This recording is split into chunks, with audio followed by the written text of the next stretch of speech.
I, Dr. Kajal Ahuja, Assistant Director, IMA CGP Mumbai Sub-Faculty, invite all the delegates and panelists for today's multi-specialty webinar.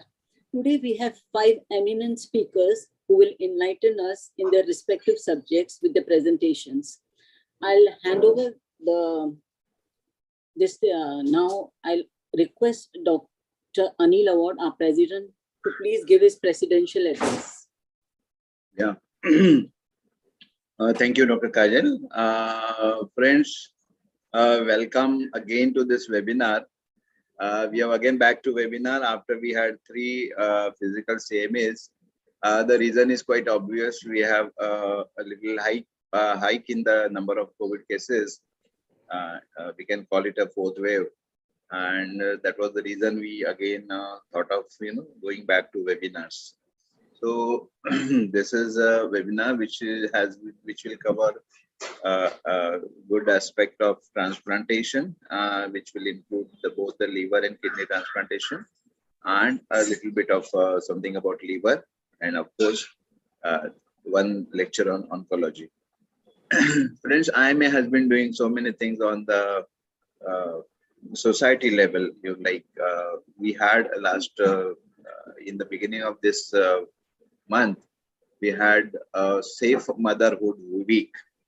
So during this week, we had visited one of the maternity home from BMC at Thakodwar, and we gave a lecture from our side about how to take care during the pregnancy and what to do during lactation. And of course, we distributed chicky packets to all the expectant mothers there.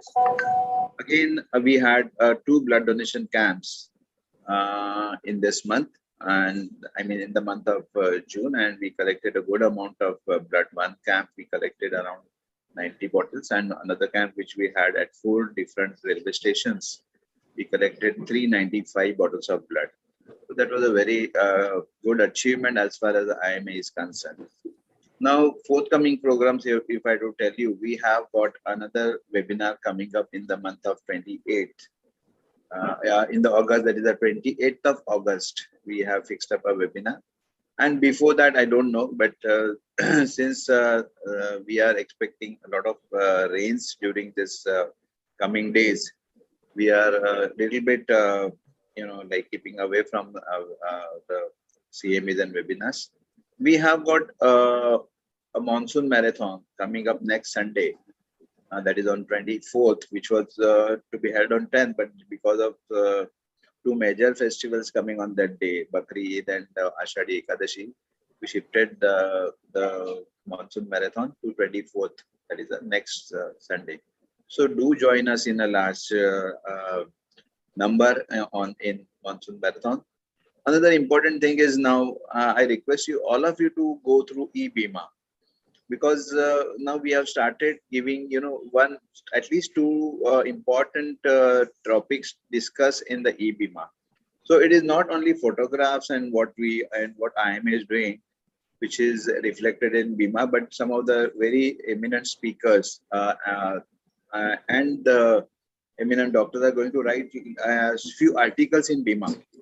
So in this eBima, we have got 2 articles written by 2 eminent doctors. So when you get eBima, just open it and go through the eBima, and you can really get a good amount of knowledge as far as the medical subjects are concerned.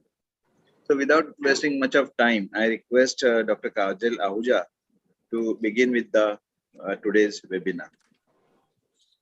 Today's first speaker is Dr. Rushi Deshpande. I'll request convener Dr. Sarita Devi to kindly introduce the speaker. Yeah, good morning, everyone. Dr. Rushi Deshpande is a director in nephrology and renal transplantation specialist at Jaslok Hospital and Research Center, Mumbai. Honorary nephrologist to His Excellency the Governor of Maharashtra, and honorary nephrologist at Tata Memorial Hospital. After his MBBS and MD, he completed DNB nephrology in 2002 and DM nephrology in 2003. He received a gold medal in DNB nephrology awarded by Dr. APJ Abdul Kalam, Honorary President of India at that time.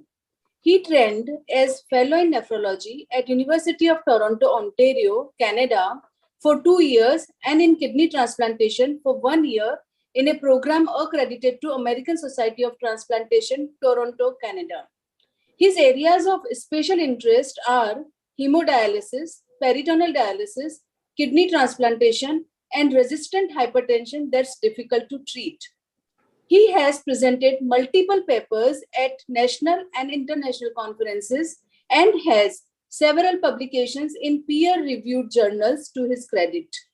Today, he will speak on ABO incompatible kidney transplantation. Welcome, sir.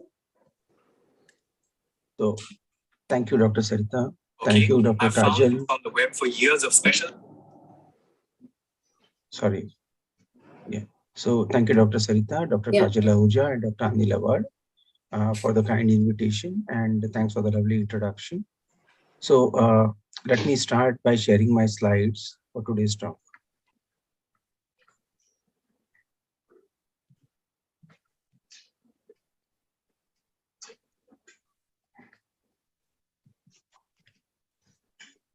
I think the previous speaker has to close the year for me to share the slides.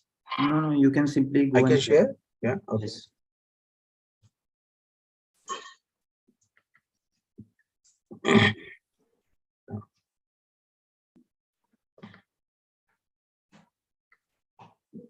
Sure. Thank you so much for the kind invite. So, this is myself. I work as Director at Nephrology Academics at JISLOC and as Director of Critical Care Nephrology at SRH in Reliance Foundation Hospital. The talk of the day today is ABO incompatible kidney transplantation. For the audience here, I mean, this is not the first time that I'm speaking about this particular topic, but just to refresh and to tell you what is new in this. So basically, what does this mean to all of us? We are transplanting across the blood group barrier. See, for simple understanding, when you give blood transfusions, right, you follow the basic rules, Landsteiner's law of blood groups. Matching blood groups can be transfused. Not matching blood groups cannot be transfused. Otherwise, you'll get a mismatched blood transfusion reaction. So if somebody has blood group A, he cannot get blood group B. But then the rules apply that O is universal donor, can give to anybody. AB is universal recipient, can take from anybody. So for organ transplant, the same rule applies. Okay. If it is the same rules as for blood transfusion apply. Now, the only difference in kidney transplant is that the RH factor is not so relevant in our transplantation because you don't get a lot of exposure. Suppose you are RH negative and you get it from an RH positive donor, you don't get a major reaction or anything like that for organ transplants. So it's mostly a circulating antigen and it's not transferred with the organ. So what's important is the blood group antigens. Now, so this is the way I planned the talk, the introduction, why we need a ABO incompatible transplant, what is the basics, what are the, some data internationally about it, a case report, and to show you how we deal with actual on-ground ABO incompatible transplants, what kind of treatments we use in this, some international data, and the conclusion. So why should we even try to transplant somebody across the blood group barrier? If you have a matching donor, would you do that? Of course not. I mean, who wants to make things complicated, right? So, initially, very old, like 60, 70 years back, when they tried to transplant across the blood group barrier, most of the patients could not make it. Okay, so then that put a full stop to this thought, and they said, no, we cannot do this. Now, I am sure you guys, everybody knows how we get blood group antibodies. Yeah. So you get, suppose I'm born with blood group A. Why do I have anti-B in my blood? So it's a tricky question because for the first 6 months of your life, when you are born, you don't have anti-B in your blood if you're blood group A. It's only later that they develop.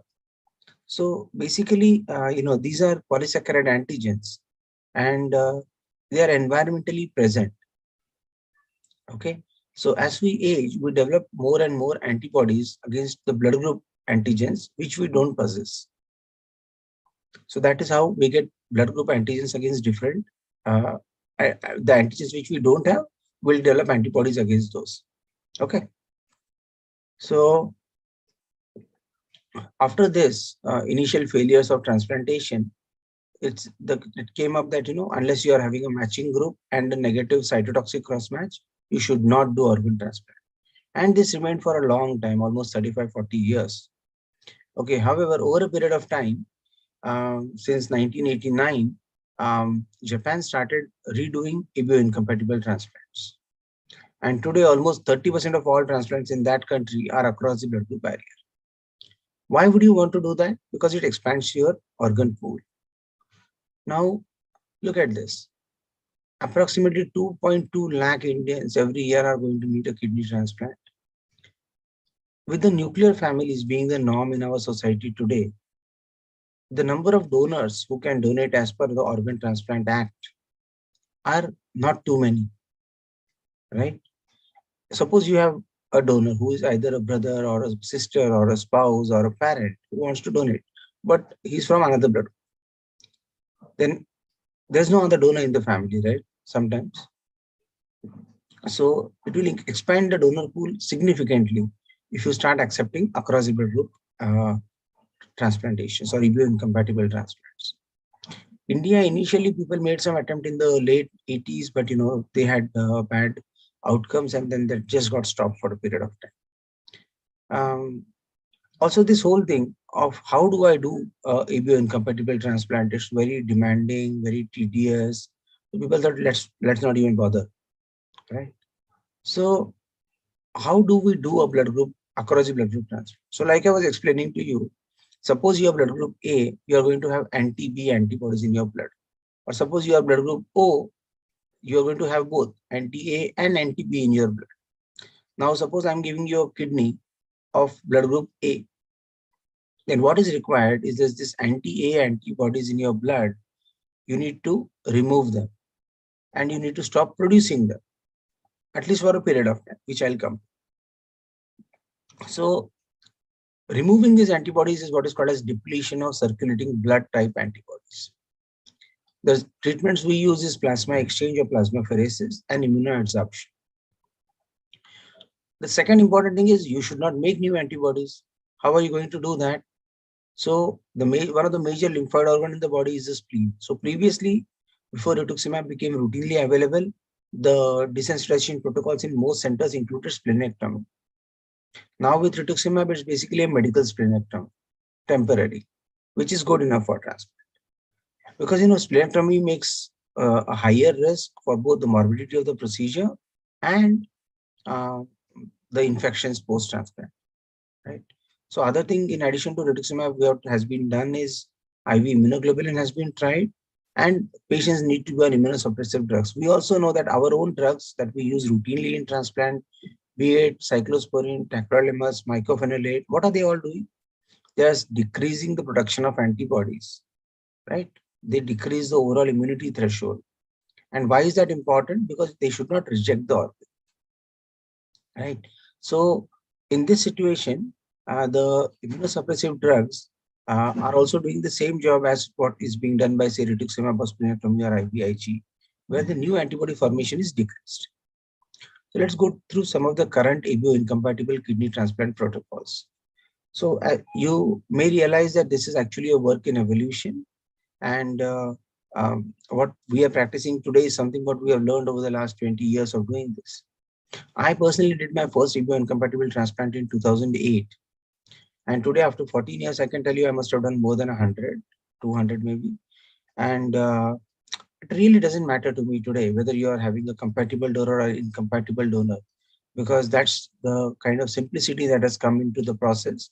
And that's the kind of results we are getting in this process. So all over the world, it is being used now. Considerable simplification of the protocols has been done. Advantages in the desensitization and our understanding of it greatly improve the outcomes of this treatment.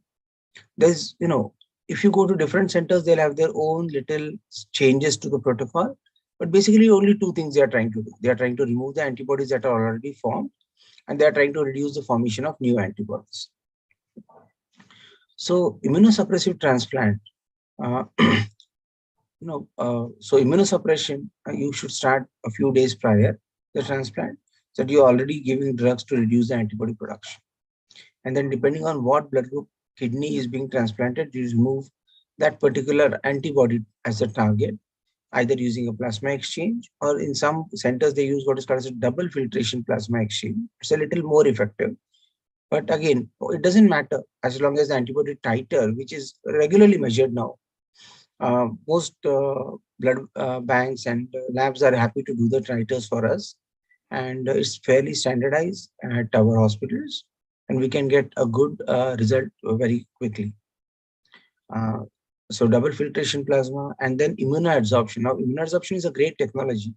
Immunoadsorption basically means using columns of glycosol in the dialysis circuit, and these columns will have antibodies stuck to them. Suppose you want to remove anti-B antibody, then these columns you use is the B antigen column. So these antibodies will get stuck physically like an adsorption to these antigens on the cartridge, and you just discard the cartridge, and your antibody, the preformed ones, have gone down. It's pretty expensive because it's patented by a Swiss company. So that's why it is not our first choice. In patients where the titers are very high, we use them sometimes. So there's a difference in the mechanism, specificity, efficiency, and cost. And ultimate decision is clinic and center based.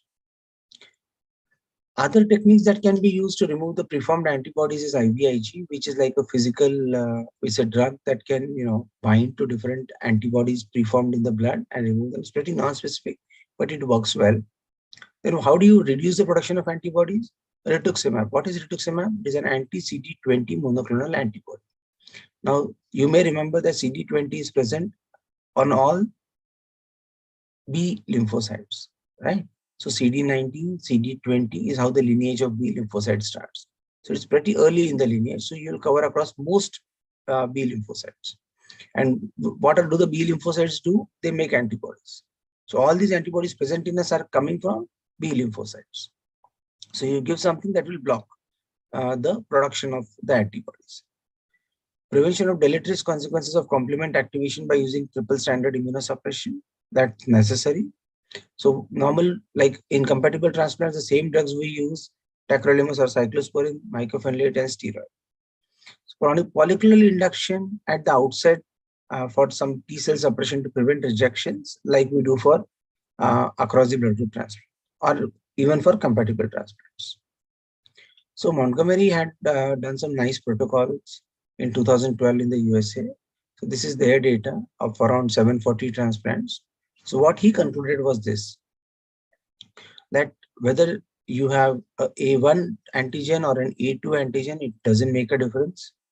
Whether the patient's recipient's blood group is O or A or B, doesn't make a difference. So whether you are doing 50 transplants a year or 10 transplants a year or 200 transplants a year for across the blood group transplant, the outcomes are not going to be different once you cross a minimum number of 10 or 15 a year. So there is a very small or no learning curve once you practice the art and science of this process. So this kind of data gave a lot of hope to everybody that yes, even in other centers we can start doing that.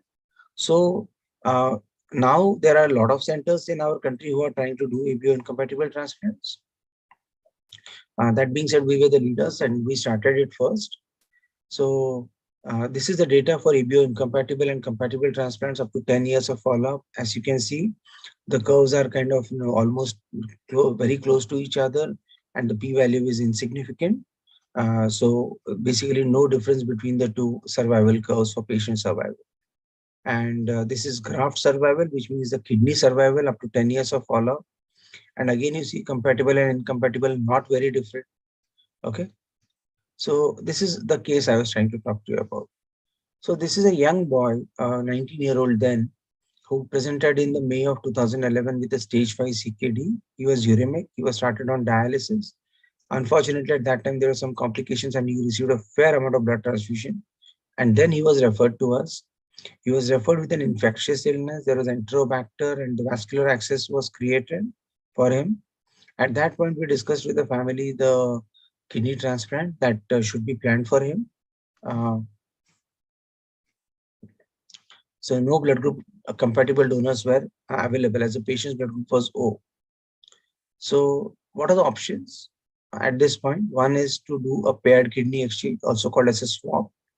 Swap means what? Suppose this kid has a father who is blood group A. So then you try and find another pair where the donor is group O and the recipient is group A. Now you might ask, why should they donate to you and why not to themselves? It can be done for public general good because there's nothing to be lost by sharing the donor. So paired exchange was one option, right? Then the other options are EBO incompatible transplant or waiting for a cadaver, which is an average wait of 5 to 7 years. And after that, the family decided to go ahead with the EBO incompatible transplant. The mother was blood group B. After all detailed checkup, patient was transplanted. Of course, remember one thing, blood group compatible or incompatible. The immunologic workup does not change. And the routine tests that we do for cross-matching and immunological testing, HLA, nothing changes. It's only the blood group, that part requires little extra. Now here the anti-B titer, IgG, was pretty high at 1512. Okay. So this patient was started on tacrolimus and mycophenolate, and patient was planned for plasma exchange with a small dose of IVIG. We were doing more IVIG then. Now we are not really using IVIG, we're just doing plasma exchange because it's giving great results. And we were monitoring the anti-B antibody titer. So look at this titers now. As the day goes, the antibody titers were reducing. And what were we doing? We're continuing the immunosuppression and we were doing plasma exchange. So once the titer comes down, right, this is below 1 in 16 and the patient gets a transplant. So this particular patient had come down to 1 in 8. And post-transplant, you may realize that yes, the antibody titer is going high, right? However, even if it goes high, it doesn't go very high and it plateaus off and nothing really needs to be done. Okay, so this is what is called as accommodation. Now, this is a phenomenon which is difficult to understand. Just, it's simple to understand that there is a mechanism in the body by which even though the antibodies are formed later, they are not really damaging the kidney. Okay. So if you look at regular biopsies in these patients, they were showing the C4D, which in regular transplants is a marker of antibody rejection. But in EBO incompatible, it's not that. It's just the antibody deposition, not a marker of rejection. The protocol biopsy at 3 months was very pristine, absolutely good kidney. Patient was doing very well. And, standard immunization, like when you look at other data, they said that, standard immunosuppression with desensitization as good a result as ABO compatible transplant. And then people became brave. We have not done this yet, but people started using steroid sparing regimens in ABO incompatible transplant. So they were withdrawing the steroids early. And some of them have reported that the rejection incidences don't go up. I mean, to be honest, I have not done this myself because I don't really believe that reducing steroid below 5 milligrams makes a huge difference in the outcome in the longer term. But the risk of rejection that comes up is 10 to 20%. And that's a fairly high number in our population. Because most of our patients, they are unlikely to get a second transplant should the first one fail. So we need to be more grounded with our own realities before copying others. So rituximab is like a medical splenectomy, right? So antibody titers, you don't need a splenectomy once you have a rituximab, okay? It does a similar job of reducing the antibody production. So initial data by Sigev Montgomery in 2009, 2005 showed that, with or without splenectomy, as long as you use rituximab with plasma exchange, and those days, like I said, IVIG was commonly used, they have reported good kidney survival at 1, 3, and 5. So look at 5 years, you are having a kidney survival for almost 88.7, 90%, which is what you get in your compatible transplants, right? So they are very similar. So this is the the pool. So A2O is approximately 22%, B2O is 26%, A2B is around 16%, B2A is 14%, AB2B is 14%. So these are all permutations and combinations of different blood groups that you can transplant against. This is how we have done that particular time when we collected the data to show you. So the antibody titers, how high can you safely transplant? You should transplant once it's lower than 1 in 32 as of now. The starting titer doesn't matter as long as it comes down. If it's not coming down after say 3 or 5 plasma exchanges, then you need to abort. You don't need to continue because there is something wrong with these patients. If you are desperate, you can use a glycosop column, but then you'll have to keep on increasing the immunosuppression. Luckily, it doesn't go up that bad. I mean, out of maybe 500 transplants, once this might happen, but usually the antibodies can be successfully removed by plasma exchange alone. So these are our numbers for the first 50 transplants. Patient survival 94% at 5 years, graft survival 88% at 5 years. Some amount of rejection on the biopsies that we did, but they were all reversed thankfully. Kidney function, mean follow-up at around 1.27 in the group, which is very good. Some of them develop diabetes, 10% of the population, which is what happens even in compatible transplants. Infection rate, fortunately, is not very high. Okay. So causes of graft loss, infections and all. So some Indian data to share with you. This is a study from Dr. Patak that I'll show you first, 2014. So steroid withdrawal in kidney transplant recipients. So like I told you, they showed some 15 patients where they did it. And fortunately for them, when they did this, steroids they withdrew at 5 days post-transplant, and they followed the patient up to 18 months. They were lucky to have good patient and graft survival rates, mirroring those for where their steroids have been used. Mean creatinine was around 1.3. Some patients had biopsy-proven acute rejection, but look at that. The rate of acute rejection was 30%. Okay. Also, the number of patients is small, and they lost one patient to hyperacute rejection. So, like I was telling you, before being brave, you need to be sure that the patient really wants it so desperately to go steroid free. Okay, it can be done in such patients. If you're doing it, use the thymoglobulin as an induction agent, which is what we commonly do in steroid sparing protocols.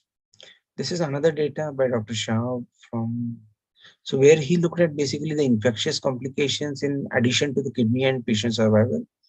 Because, the one of the things is that if you're doing so much, if you're giving ATG, if you're giving immunosuppression, doing plasma exchange, IVIG, are you going to get more infections? So this was a retrospective data analysis for over a 10-year period at this center, King Faisal Hospital. And what they showed is that all ABO-incompatible patients who received rapid ATG induction and triple immunosuppression they had. So this was their own protocol. And like I said, the most titers they have to keep at less than 1 in 16 at least. And this is the follow-up data up to almost 3 years post-transplant. Incidences of acute rejection are not too high. Patient survival actually is not so great in this particular data. I think it's a retrospective data, so they must have been all comers. They must have had more problems than later. And if you look at the mean creatinine, they were wonderful in this group. At 7 years, they have a mean creatinine of 73. So if you look at actually the infectious complications, they are not high at all, whether it is ABO incompatible or ABO compatible. And patient and graft survival rates up to 7 years of follow-up in this study have been pretty acceptable. This is the third data that I thought I'll share with you, where different doses of rituximab. So should you use 100 mg of rituximab, 200 milligrams of rituximab, 500 milligrams of rituximab? So here they compared 100 versus 200 for rituximab. It actually doesn't make a huge difference. But if you can use less and get the same effect, why give more? That was a question. And they had induction with thymoglobulin. So in this particular data, when they looked at the outcomes, so this is, why should you use a low dose of rituximab? It is primarily to prevent opportunistic infections because you're not done over immunosuppression. So if you can get the same effect with a lower dose, you don't have to use a higher dose, right?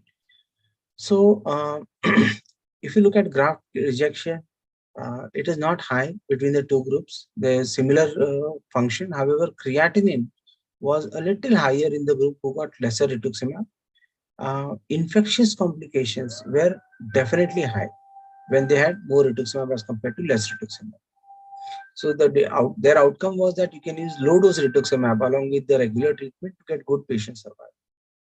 So just to conclude my presentation, what I can tell you is that now EBO incompatible transplants are being successfully done. Like I shared with you, I have myself done for the last 14, 15 years, right? So you can actually go for it without even thinking twice as far as a kidney transplant is concerned. Overall graft and patient survival in EBO incompatible transplants is very similar to the EBO compatible transplants. Actually, we end up seeing better kidney function in this group of patients over a period of time, and that might be because of the higher immunosuppression. They get lesser rejections over a period of time, or maybe the rituximab works for a prolonged period of time, and that's why they don't get the antibody-mediated rejections here. Also, the graft accommodation, what I mentioned to you, that even later the antibodies are produced by those people. However, the graft kidney is not rejected because there is some survival mechanism that comes in, what has been described as accommodation, where it just lives happily without being treated like a foreigner by these anti-blood group antibodies. If we can understand this accommodation better, then we could also learn how to use how can we get somehow the same mechanism to work in our compatible transplants, so that even they will not reject, even though they might have antibodies later. So right now, this is just a thought, and it's going to take a long time for us to develop anything close to that. But that's where we are today. So suffice to say that this is no longer an experimental process. So if a patient asks you in your clinic, doctor is suggesting across the blood group transplant, I am being treated like an experiment. No, you're not. This is a very standard treatment which has been out there for more than 30 years. And the outcomes are extremely good. They are similar to your regular blood group transplant. So please do not worry about going for it. You can have the same confidence to your patient when they come to you for advice. And I think that is the main message. Thank you so much for your attention. Sure. Thank you. Okay. Thank you very much, sir. So there are no questions in the question, but I have one question because I'm a part of the transplantation committee. Yes, and sir. What we see usually, when we take the interview, we are always told by, say, a mother, or when we ask why you are a close relative, why you are not donating. So the answer is always that group match nahi hota hai. So, I mean, what to do in such cases? So group match nahi hota is no longer a reason for not donating. The only person, when would I not accept a donor, is if I feel that he or she will have an adverse outcome to themselves from donating the organ, either the risk of the surgery or themselves becoming a chronic kidney disease patient. Then I would say, please don't go for it. Better to kind of find another donor. If the donor is not at a risk herself or himself by donating the organ, not matching as far as the blood group is concerned is no longer a reason in today's day and time not to go ahead with the transplant. But if they are going for a swab transplant and we find something is not good, I mean, when we reject the thing, so can we advise that even if the kidneys are not, the blood group are not matching, can go ahead? I mean, is it advisable? 100%. Without a shred of doubt, you can tell that to the patient that, if they are waiting for a swab, there is no reason kind of waiting. See, I'll tell you, look at the economics. Suppose, initially we used to think, oh, swap is better because, you don't need all this plasma exchange and all, rituximab. But when you look at the costing, it's only 1.5 lakhs more if you're doing an across the blood group transplant versus a versus a compatible transplant. So now and I know in our city, waiting for a kidney for 3 months is going to cost you that kind of money in 3-4 months. Yeah. Also, the risks that you'll get by being on dialysis. So there is really, that's what I wanted to do with this talk, that give everybody the confidence who is listening that this is an absolutely safe procedure, not experimental at all, very good outcomes. I personally have patients 13-14 years post-transplant who are on follow-up with me who had incompatible blood groups from the donor, and they have done very, very well. Okay, so that is the message to take home. And if a patient comes to me, I don't even discuss a swap unless there is a HLA incompatibility. Yeah. So swaps are more important according to me if they have HLA incompatibility where they have antibodies or the cross match is coming positive, those patients, instead of trying to be brave and trying to desensitize them, it is better if they can find a swab, even though they are matching blood groups, because they actually have the highest risk in today's day and time of rejecting the kit.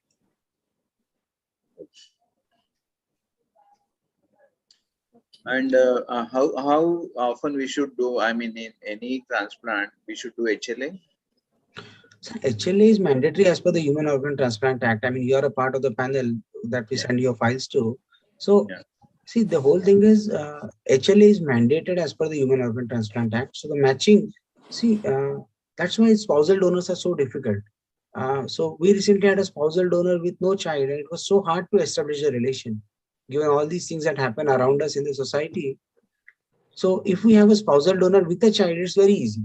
You take the patient, the donor, and the child's HLA, and you see the matching. The child will have 50% from the father, 50% from the mother. You know their spouse.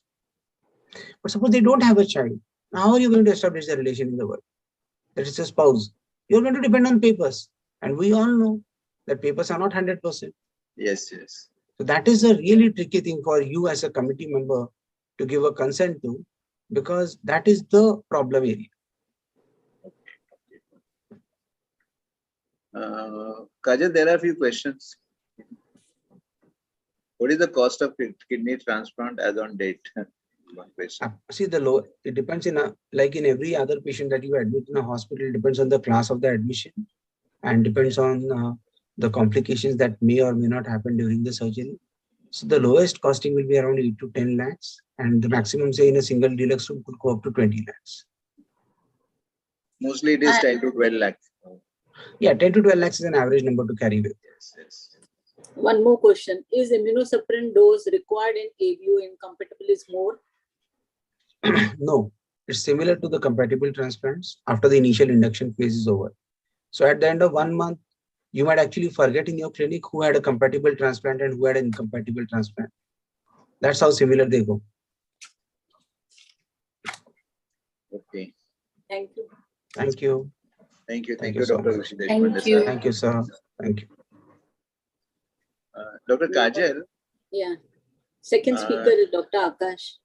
Dr. Shukla. Akash Shukla is not there, and his lecture will be taken by Dr. Amit Gupta only. He has got some emergency. So we can just introduce Dr. Amit Gupta. So with your permission, I'm going to leave. Okay. Thank you. Yeah, sir. Yeah, yeah. Thank you. Thank you very much, sir. Thank you so much. Bye-bye.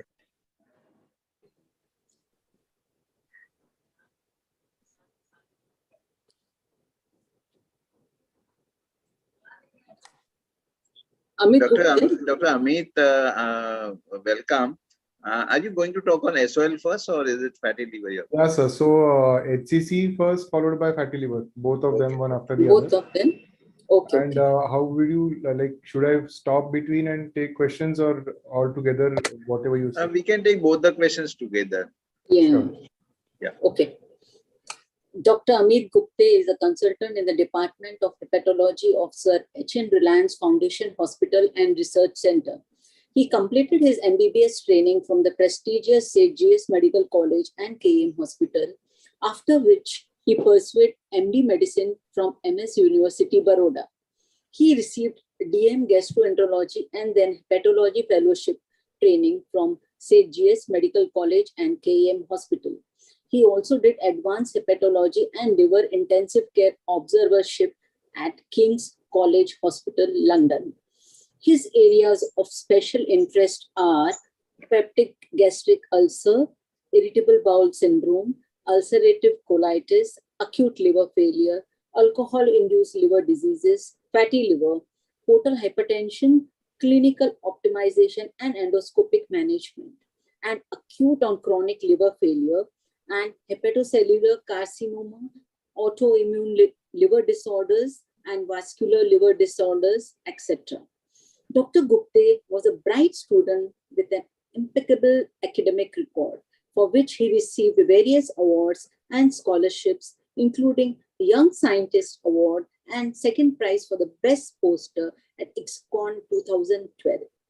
He has authored several research papers in various esteemed national and international index medical journals.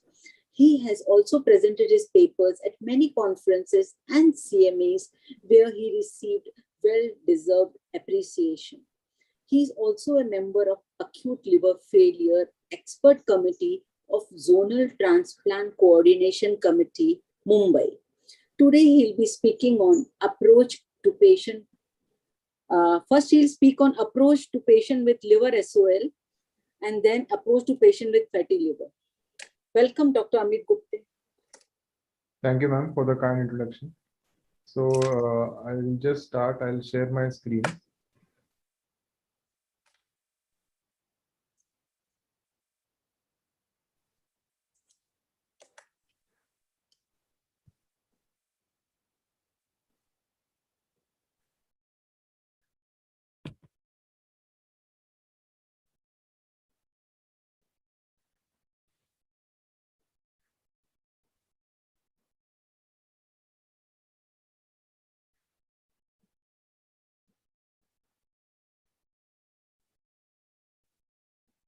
So you're not able to share? 1 second, I'll just.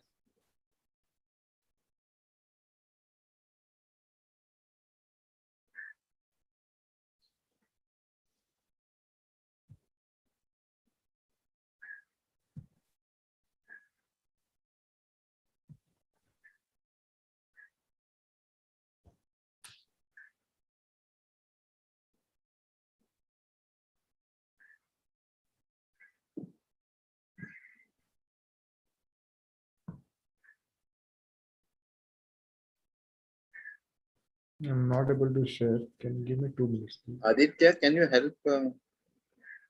Gupte? Yeah, so there should be a green button below on the bottom line. So if you Yeah, hit I'm that, not able to see that Okay. when I open the Zoom main screen. is your zoom minimized by any chance? Can you see a small box in the corner? Yeah, I can see 2 Yeah. boxes. I can see your Digi Shield. Right. So if there is a small box, in the same small box, there should be an exit button in the right bottom.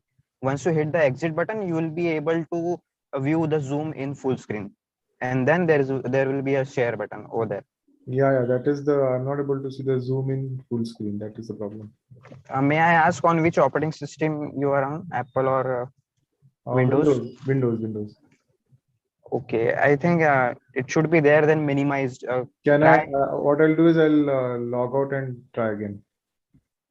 Yes, sir. Yes, you can try. Yeah.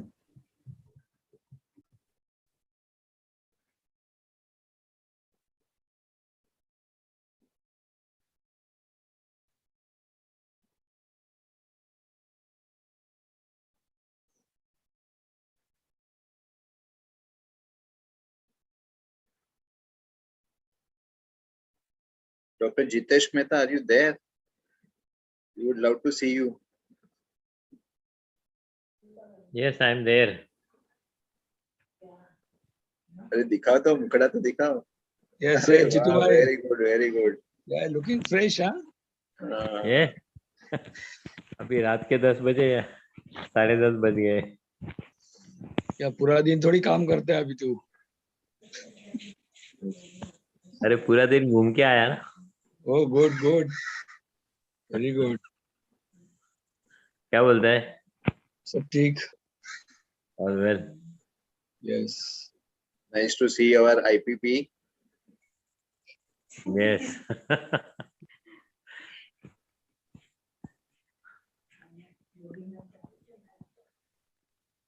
क्या हो गया? Good, you logged in. चलो. Yes.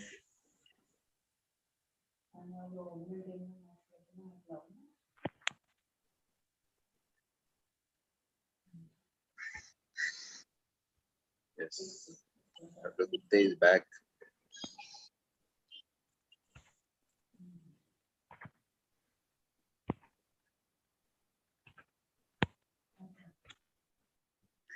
Done. Yeah, is my screen visible now? Yes.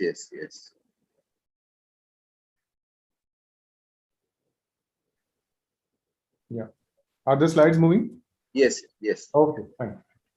So, good morning, everyone. So basically, taking forward the discussion on liver SOL, and what I would like to stress here is the detection and management of hepatocellular carcinoma at an early stage, so that we can change the outcomes. This talk was supposed to be taken by Dr. Akash Shukla, who is our director, but he couldn't come due to some emergency, so I'll be taking forward. Hello. Yes. Can I continue? Yeah, I think you should. Yeah, you can. Yeah. So, most important in the detection of hepatocellular carcinoma is detecting them early, because we have seen that if you detect hepatocellular carcinoma at an early stage, then it gives us the best chance for treatment and providing patients a curative option, curative treatment option. So it is very important. The first is to screen the patients for hepatocellular carcinoma. So whom do we screen for HCC? All cirrhotic patients at the first diagnosis. So any patient who is diagnosed as cirrhotic has to be screened for HCC. Any stable cirrhotic who develops a decompensation in the form of ascites, GI bleed, worsening jaundice. A decompensated cirrhotic who decompensates further, or if a cirrhotic shows rapid clinical worsening and worsening after he has improved initially. So these patients are the most high yield sort of patients where you would detect HCC at an early stage. And the best way to diagnose HCC is a triple phase contrast imaging, either a CT scan or an MRI. MRI preferable because it gives us the diffusion weighted and in-out sequences also. So that is the most preferred way of diagnosing HCC. So if you even see the EASL guidelines, all cirrhotic patients, child A, child B, should be screened for HCC. All cirrhotic patients who are child C and waiting for a liver transplant, in them you should screen for HCC. And there are a few patients who are to be screened for HCC even if they are non-cirrhotic. So typically patients of chronic hepatitis B and patients who are having NASH, these patients are also at a risk of developing HCC and warrants HCC screening even if they are non-cirrhotic. So what is the minimum that you can do for screening of patients of HCC?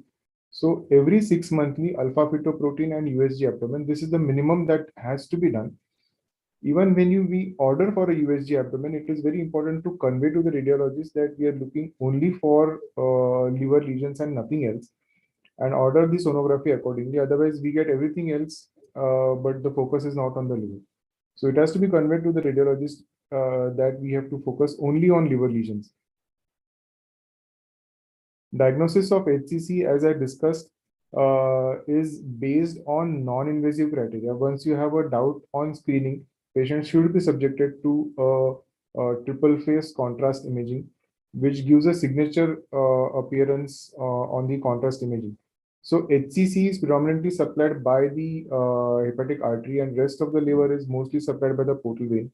So on the arterial phase, the HCCs will light up more intensely as compared to the liver, and in the delayed phases, that is a portal phase, and more in the delayed venous phases, the rest of the liver takes up the contrast and HCC fades away. So that is called a washout.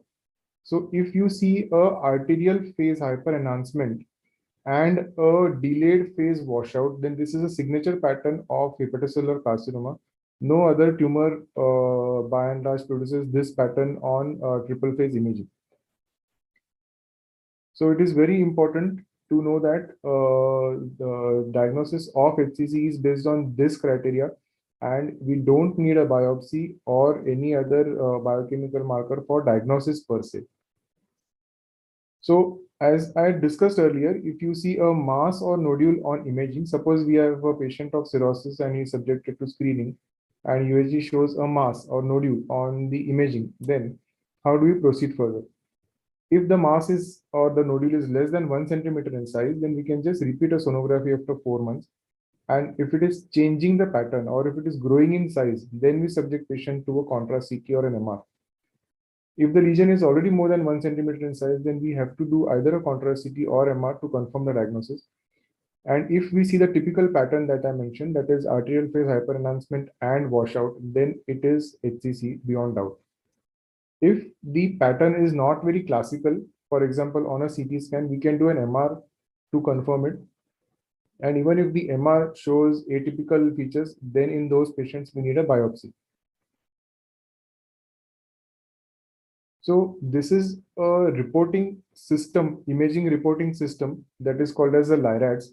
This is based on important characteristics of any nodule and how it behaves on the contrast imaging. So arterial phase hyperenhancement, washout, a pseudo capsule, and threshold growth between the two subsequent imagings, plus the size of the nodule. So this classifies the lesions in LR1 to LR5. So if it is LR4 and 5, it is HCC, LR1 and LR2 are benign, and LR3 is indeterminate. So it is very important that the radiologist reports the contrast imaging in this pattern so that the further plan can be chalked out for the patient. So key points here are AFP can be normal in HCC. Now, almost 70% of the HCCs may be non-secreting. They may not secrete HCC and secrete AFP, and the AFP can be normal. PET-CT is also maybe negative in patients of HCC. So PET-CT, which is very useful in most of the tumors, may not be very helpful in HCC. Almost 50% of tumors may not take up the FDG. So when will we order for a biopsy? So biopsy will be needed in presence of indeterminate lesions. Suppose we have done 2 contrast imagings and we don't have an answer. The enhancement pattern is not typical, then we should do a biopsy. If patient has Budd-Chiari syndrome, then these patients of Budd-Chiari syndrome have got hepatic venous obstruction. So the enhancement pattern of the nodules may not be very classical, and even a normal regenerating nodule may look like HCC, and even HCC may not have the typical features. So if you have suspicious nodules in Budd-Chiari, especially if the AFP is normal, then we should be subjected to biopsy. And if you have lesions in the non-cirrhotic liver, then the possibility of HCC becomes low, because a fertile ground for HCC is liver cirrhosis. So if you find a liver nodule in a non-cirrhotic liver, then it needs a biopsy. So once we have diagnosed HCC, how do we go about management? So as in this diagram, there are many components or many aspects that are there in the management of HCC. So depending upon, many specialties get involved. That is the diagnostic radiologist, the oncologist, liver surgeon, ICU team, the hepatologist, and everyone may have a different sort of perspective. So the treatment of HCC or management of HCC depends on, most importantly, the liver functional status, the number of lesions, the distribution of these lesions, whether they are distributed in a single lobe of liver or they are distributed in both lobes of the liver, whether the intrahepatic venous system, that is the hepatic veins, the IVC, the intrahepatic portal venous radicals, are they involved or not, whether there is an extrahepatic spread or not, and also most importantly, what is the performance status of the patient. So all these things need to be taken in toto, and accordingly the management has to be decided. So this is one of the earliest classifications, the staging system, that is a BCLC classification. It takes most of these parameters into consideration. That is, if you see from very early stage to terminal stage, where we have the size of the lesion, number of lesions, of liver function, performance status of the patient, and depending upon that, the therapy is recommended. So treatment ranges from radio frequency ablation, resection, transplant, to transarterial chemoembolization, systemic therapy, and finally best supportive care.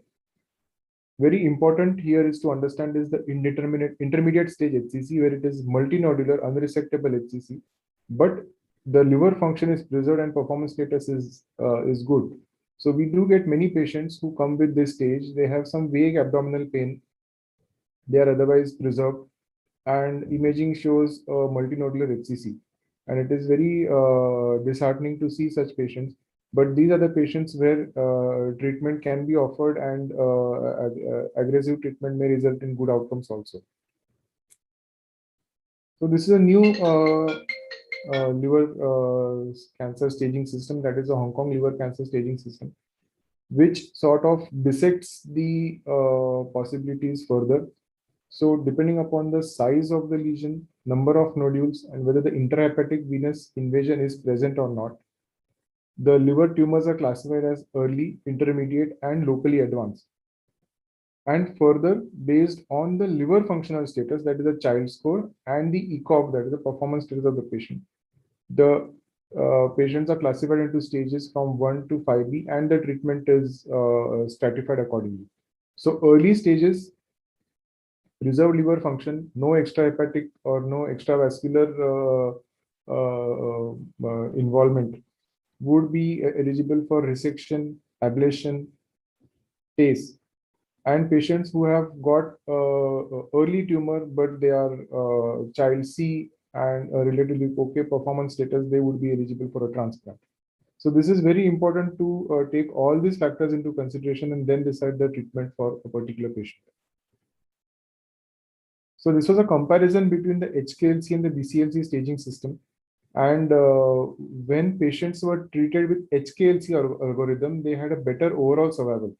So the median overall survival time of the patients was around about 16.6 months as compared to 8 months when they were treated with BCLC. So further stratification and further dissection of the patient characteristics helps to improve the patient outcomes. That is what I want to convey from this slide. So patients who were earlier classified as BCLC-B, who were eligible to receive only transarterial chemoembolization or systemic therapies, they got reclassified into HKLC2 and became eligible for treatments like resection also. So that improved the survival of these patients. Also, BCLC-C patients, where also some of them were reclassified into HKLC-C and became eligible for aggressive therapies. So in a particular patient, whether the patient responds to a therapy or not depends mainly on the biology of the tumor also. And hence it is very important not to give up and treat these patients very aggressively, especially if they have a good performance status and preserved liver function. Now, going further, intermediate stage HCC, as we saw, that is BCLC-B, which is classified as multinodular tumor. It is actually very heterogeneous. So multinodular means there can be 2 nodules, 3 nodules, or 8 nodules, and the distribution can be unilobar, bilobar. So it is very important to stratify these patients further so as to treat them. So there is one particular criteria which is up to 7 criteria, which says a tumor, the size of largest tumor plus the number of tumors. If it is more than 7, then the outcome is not so good, and transarterial therapies are not very useful for these patients. So the intermediate stage classified as beyond up to 7 and within up to 7 actually helps. Also, there is a new score which has now been devised, that is called as the ALBI score, which is very simple. It contains only 2 parameters, albumin and bilirubin. And there is a calculator which gives us the score, and it helps to classify the patient's prognosis wise. So patients who have got ALBI grade 1 or ALBI grade 2A are patients with preserved liver function, and they should be managed very aggressively. As opposed, patients of ALBI 2B or ALBI grade 3 are have a poor outcome to various systemic therapies. So as compared to the child score, the ALBI score has only 2 parameters and more objectivity. And now more and more the ALBI score is used even in clinical practice to decide about management of patients of HCC. So intermediate stage HCC, the treatment of choice is TACE, but there are certain patients, as I discussed, who should not be offered this TACE upfront. So if you have a confluent multinodular or an infiltrating HCC, then he is unlikely to respond to TACE. If the tumor is beyond the up to 7 criteria, then also he is unlikely to respond to TACE. Also, if the patient is beyond up to 7 criteria, bilobar disease, and has a ALBI grade more than more or equal to 2B, then these patients are very likely to develop decompensation or worsening of liver disease after TACE. So these patients should not be offered upfront TACE. So patients who are beyond up to 7 and preserved liver function, the approach now is to give them systemic therapy, especially lenvatinib. So lenvatinib is a multikinase inhibitor, which inhibits the tumor growth as well as the vascular supply to the tumor and helps to control the tumor or downstage the tumor. Also, the effectiveness of TACE after giving lenvatinib is more superior as compared to TACE alone. So patients of intermediate stage HCC who are beyond up to 7 or beyond up to 7 but preserved liver function, they are good candidates for giving lenvatinib followed by TACE, which would further improve the outcomes. A quick word about these new molecules which are available for treatment of HCC. So atezolizumab and bevacizumab. Atezolizumab is basically a immune checkpoint inhibitor, and bevacizumab is a vascular endothelial growth factor receptor antagonist. So combination of these two medications, that is atezolizumab and bevacizumab, has been shown to improve the survival of patients as a first-line therapy. So as compared to sorafenib, the overall survival and the progression-free survival was much better in atezobevacizumab group as compared to sorafenib group. Also, patients who have got multinodular tumors with portal vein invasion, this therapy can be offered to these patients, and this is now it has become the first line of therapy as compared to sorafenib and lenvatinib. So this graph shows that this overall survival and the survival without disease progression both are better with atezolizumab and bevacizumab combination as compared to sorafenib. And of course, the quality of life is also better. So again, coming to the main point is that the management of HCC is that all the specialities have to sit together, and there has to be a multidisciplinary team discussion to manage these patients, because a single perspective and a single specialty cannot manage or cannot take decisions about management of HCC. So even in our center, we regularly have a MDT meeting for these patients of HCC about once a week or twice a week, depending upon the number of patients. And then with the opinion of everyone, the decision is taken in the best interest of the patient. So, but the take-home messages that I want to convey here is HKLC system appears to be superior to BCLC. Need to be more aggressive for resection. Not only resection, but even need to be, in general, we need to be more aggressive, because patients who are having good biological behavior tumors will definitely respond better, even though they have presented at an advanced stage. Intermediate stage HCC is heterogeneous. TACE should be done with a curative intent only. And if there is a tumor is beyond up to 7 criteria, then systemic therapy followed by TACE or ablation should be the choice. And finally, atezolizumab and bevacizumab is now the first line therapy for HCC. Thank you very much. Thank you, sir. Now, second. Yes, I will have to stop sharing this and share the other one.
Can you see the slide now? Yes. Yes, yes. So the next topic that I have to discuss is approach to a patient with fatty liver, that is non-alcoholic fatty liver disease. And I'm sure this is the topic that interests most of us because we see this day in and day out. Yeah. And many a times we are unsure of what is to be done about these patients, what should we tell them, what is their prognosis, and how best can we guide them. So taking this discussion further, we'll discuss all these all these topics in this talk. But before starting everything, what I would like to stress is all that looks fatty on imaging is not fat. So suppose if someone has a hypotense liver on a CT scan, of course, most commonly it is fatty liver, but amyloidosis, sarcoidosis, tuberculosis can also present this way. A bright liver on USG is most commonly fat, but sarcoidosis can also present this way. Hemochromatosis is rare, but yes, it also has bright liver on USG. Second important thing is all that is fat is not NAFLD. The topic what we usually think of as fatty liver is the metabolic associated fatty liver. Actually, this is a better term, metabolic associated fatty liver disease, than NAFLD.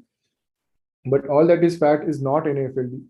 This is on the left-hand side, the liver biopsy image shows large fat droplets in the hepatocytes, and the nuclei of these hepatocytes are displaced towards the periphery. This is macrovesicular steatosis, and this is what is NAFLD. But there is another set of fatty liver, what is called as microvesicular steatosis, where you see the hepatocytes are slightly swollen. They have small droplets of fat in them, but the nucleus is placed in the center. So this is microvesicular steatosis. So only macrovesicular steatosis is NAFLD. So macrovesicular steatosis, apart from NAFLD, can be alcohol-induced, which also causes macrovesicular steatosis. Hepatitis C genotype 3, Wilson's disease, parenteral nutrition, and certain medications like amiodarone, methotrexate, steroids, and tamoxifen can cause macrovesicular steatosis. And the microvesicular steatosis, which I showed you, the causes would be Ray's syndrome, AFLP, HELP syndrome, and certain drugs like valproate and antiretroviral drugs. So what is the spectrum of NAFLD? So NAFL is the most common situation where it is non-alcoholic fatty liver, where there is steatosis, there is fat in the liver, but that's it. There is no further liver injury. When along with steatosis, there is inflammation, it is called NASH, or non-alcoholic steatohepatitis. And if this progresses further, it can cause fibrosis and cirrhosis, which is NASH cirrhosis. And as I discussed in the HCC presentation also, that NASH can go to NASH HCC without going through the stage of cirrhosis. This is very important to know. And NASH cirrhosis, of course, can go to a stage of NASH HCC. So if you see here, the NAFL, that is non-alcoholic fatty liver only, is a sort of benign entity which will not have any significant worse outcome. But the moment patient crosses over this stage and goes to NASH, then the outcomes are not very good. So it is very important to identify which patients are NAFL and which patients are NASH and beyond. So what is the pathogenesis? So most importantly, what happens is the number of or the amount of fat which enters the liver and the amount of fat which is used up or leaves the liver. If there is an imbalance between them, then the fat will accumulate in the liver.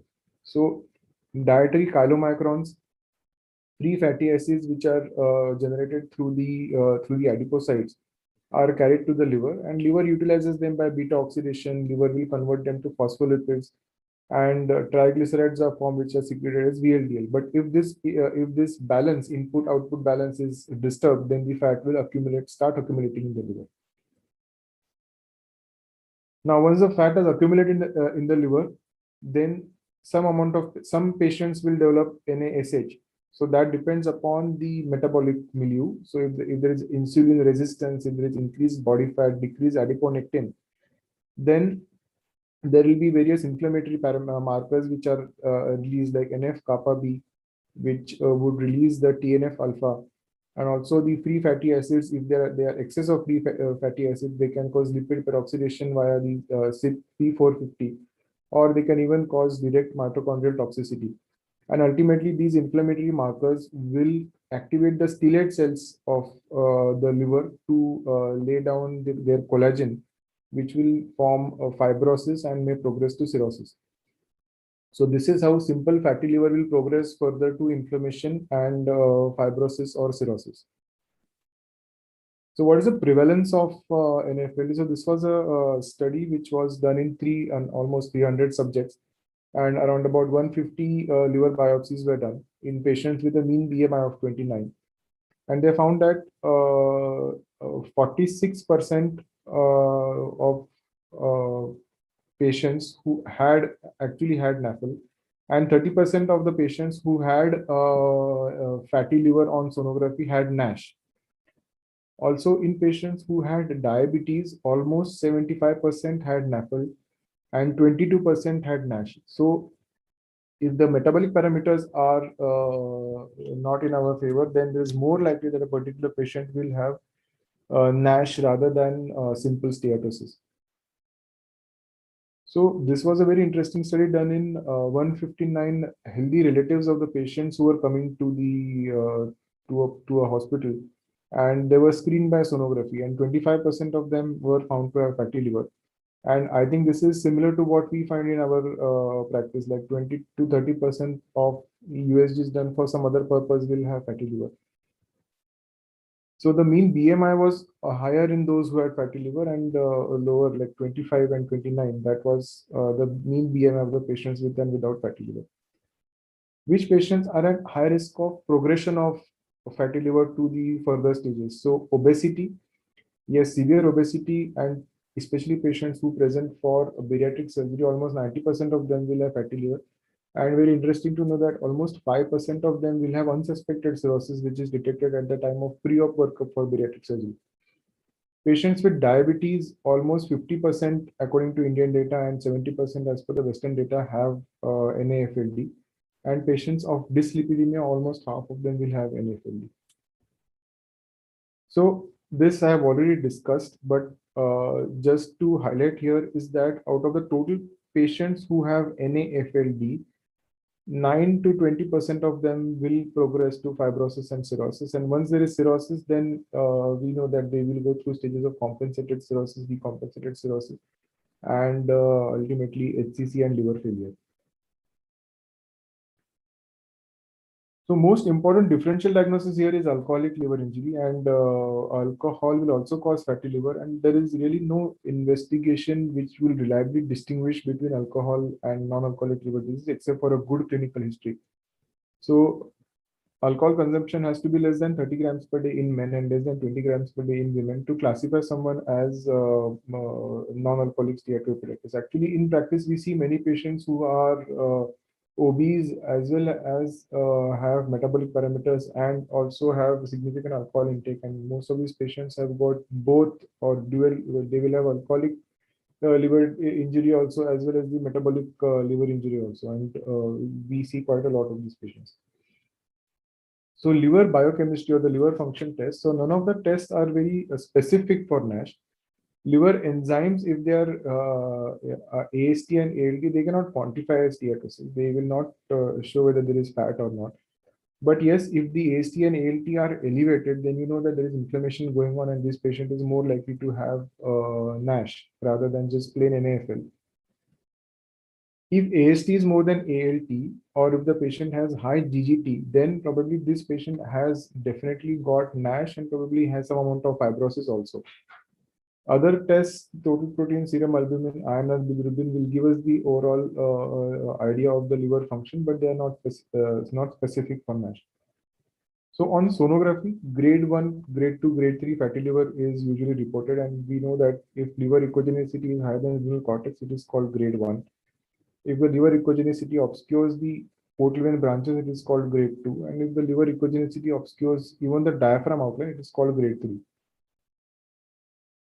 So ultrasonography is very important here, a very simple tool which will tell us about the liver ecotexture, surface nodularity, portal size, spleen size, ascites. It will tell us whether there is a possibility of underlying chronic liver disease. But again, it is very subjective. It is not very sensitive, and the grade 1 fatty liver will start to show on sonography only if the fat reaches more than 10%. And again, most importantly, it cannot distinguish if there is some report which shows fatty liver. We will never know whether this is just fatty liver or it is inflammation also. That is the limitation of the USG. There are parameters called as CT-LAI, which measure the difference of the liver stiffness and the spleen stiffness. And if the difference of the, no, not the stiffness, sorry, the intensity. The liver attenuation index is the mean attenuation of the liver minus mean attenuation of the spleen. So if it is more than 5, then usually there is no steatosis. If it is 5 to minus 10, there is 6 to 30% steatosis, and less than minus 10 means it is more than 30% of steatosis. So this is, we usually use this CT-LAI for selecting patients for living donor liver transplant, to select the donors, to screen whether they have fatty liver or not. MR spectroscopy is much more accurate, much more sensitive. It will detect the fat even if it is just 3% of steatosis, but it is not easily available. Most of the centers, many centers don't do MR fat fraction. Other important tool which is now becoming more and more available is the FibroScan. FibroScan is basically transient elastography. It detects the stiffness of the liver. So if you get the stiffness of the liver, the threshold is 7.9 and 11.9. So someone who has a stiffness of less than 7.9, there is no fibrosis. If it is more than 11.9 or 13, then probably there is advanced fibrosis and cirrhosis. Also on FibroScan nowadays, we get this function called as the control attenuation parameter. It measures the attenuation of ultrasound waves in the liver, and this attenuation is caused by fat. So if there is more fat, there will be more attenuation, and this is expressed in the cap parameter is expressed in decibel per meter, and it can actually quantify the amount of steatosis in the liver. This is another technique, ERPI, which is also a non-invasive test for the fibrosis and steatosis in the liver, and based on a similar principle as FibroScan, but it is a sonography-based test. There are various non-invasive parameters or tests which are there, like the BAT, ELF, Fibro test, and this can be calculated using the parameters which are shown in the table.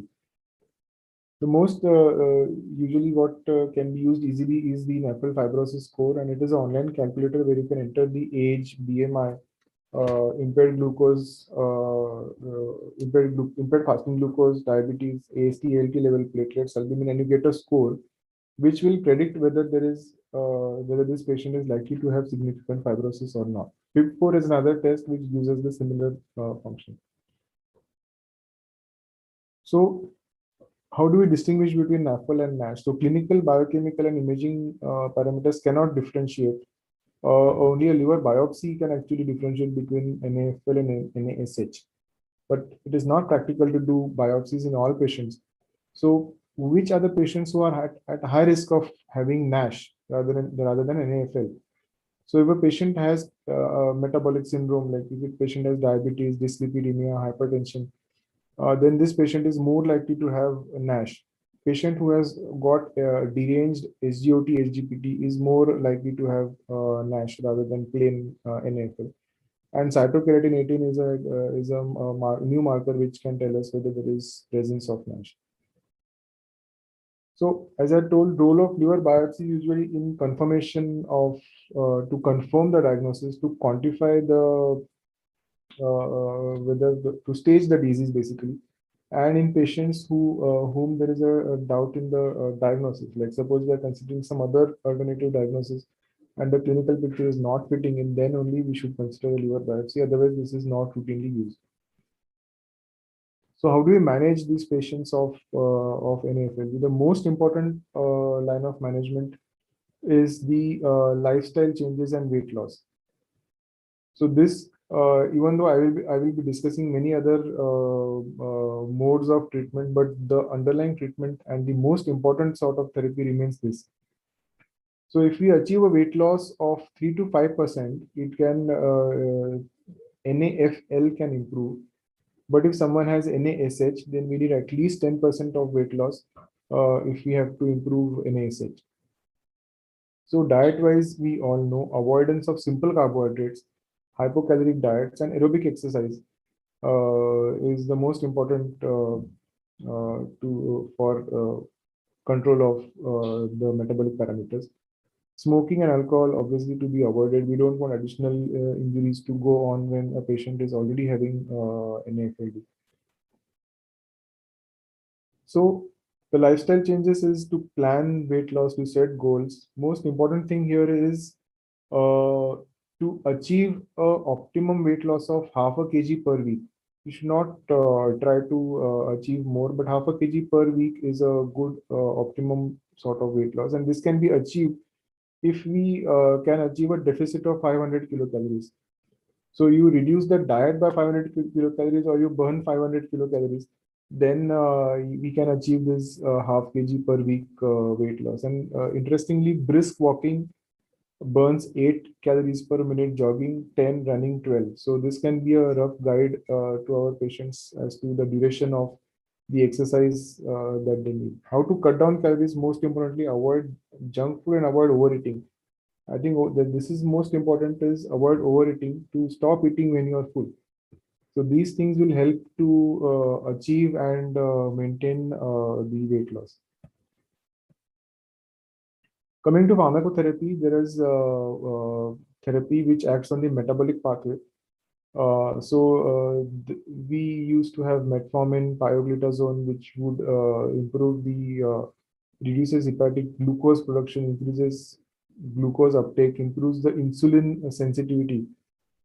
Pioglitazone is a PPAR gamma agonist, mobilizes liver fat and storage. It promotes storage of free fatty acids in the adipocytes and thus mobilizing it away from the liver. So this was a meta-analysis where pioglitazone and metformin were studied for treatment of NAFLD, and we can see here that there are 4 main parameters, that is steatosis, ballooning, inflammation, and fibrosis. And pioglitazone was able to improve steatosis and ballooning, but it could not improve inflammation and fibrosis. And opposed to that, metformin was not much of an effective in patients of NAFLD. The therapy which is quite it has been there since a long time and still effective is the therapy which acts on the inflammatory pathway, that is vitamin E. So vitamin E is basically an antioxidant, usually given in a dose of 800 IU per day. And if you see this study where vitamin E was compared to placebo, we can see that the steatosis has improved, the inflammation has improved, the hepatocellular ballooning has improved, but again, vitamin E does not change or does not improve the fibrosis much. So once the fibrosis has set in, the vitamin E doesn't improve the fibrosis, but yes, it can prevent the ongoing inflammatory injury that is present in patients of NAFLD. So these are the emerging therapies which are there, which act on the metabolic pathway. So saroglitazar is a PPAR alpha gamma agonist, and it improves the glycemic control, it improves the dyslipidemia, mobilizes the liver fat. And in a phase 2 trial, it has been shown to reduce the liver enzymes and improve insulin resistance also. So saroglitazar has been approved in patients of diabetic dyslipidemia with NASH, and we have been using it quite regularly in our patients. The other drug which is in trials is elafibranor, which is PPAR alpha delta agonist. So again, it has been shown to improve the liver inflammation, but the phase 3 trials are still undergoing, and we it's not available to us as of now.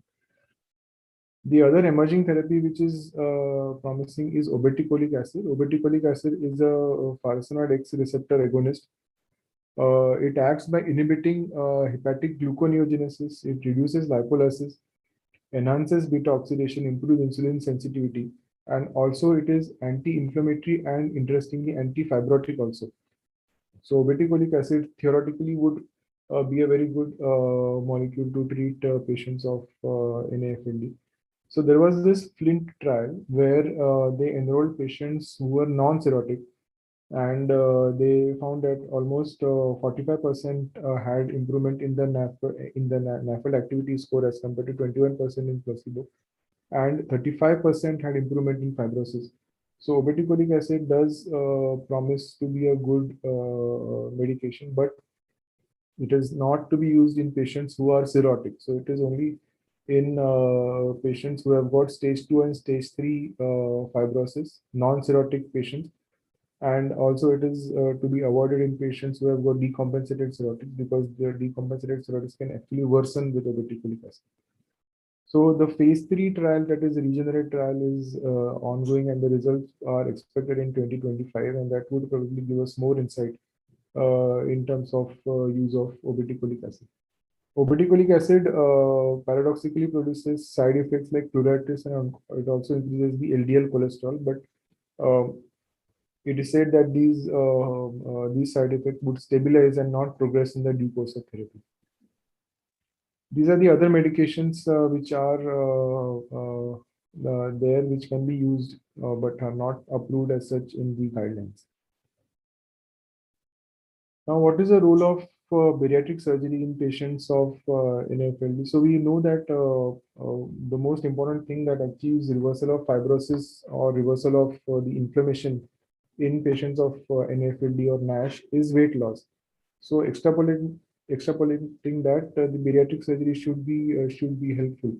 So there was this meta-analysis where of 15 studies where bariatric surgery was performed because it was otherwise indicated, not specifically for NASH, but they found that 90% of these patients had improvement in steatosis, 80% had improvement in inflammation, 65% had improvement in fibrosis, and almost 70% had resolution of NAFLD.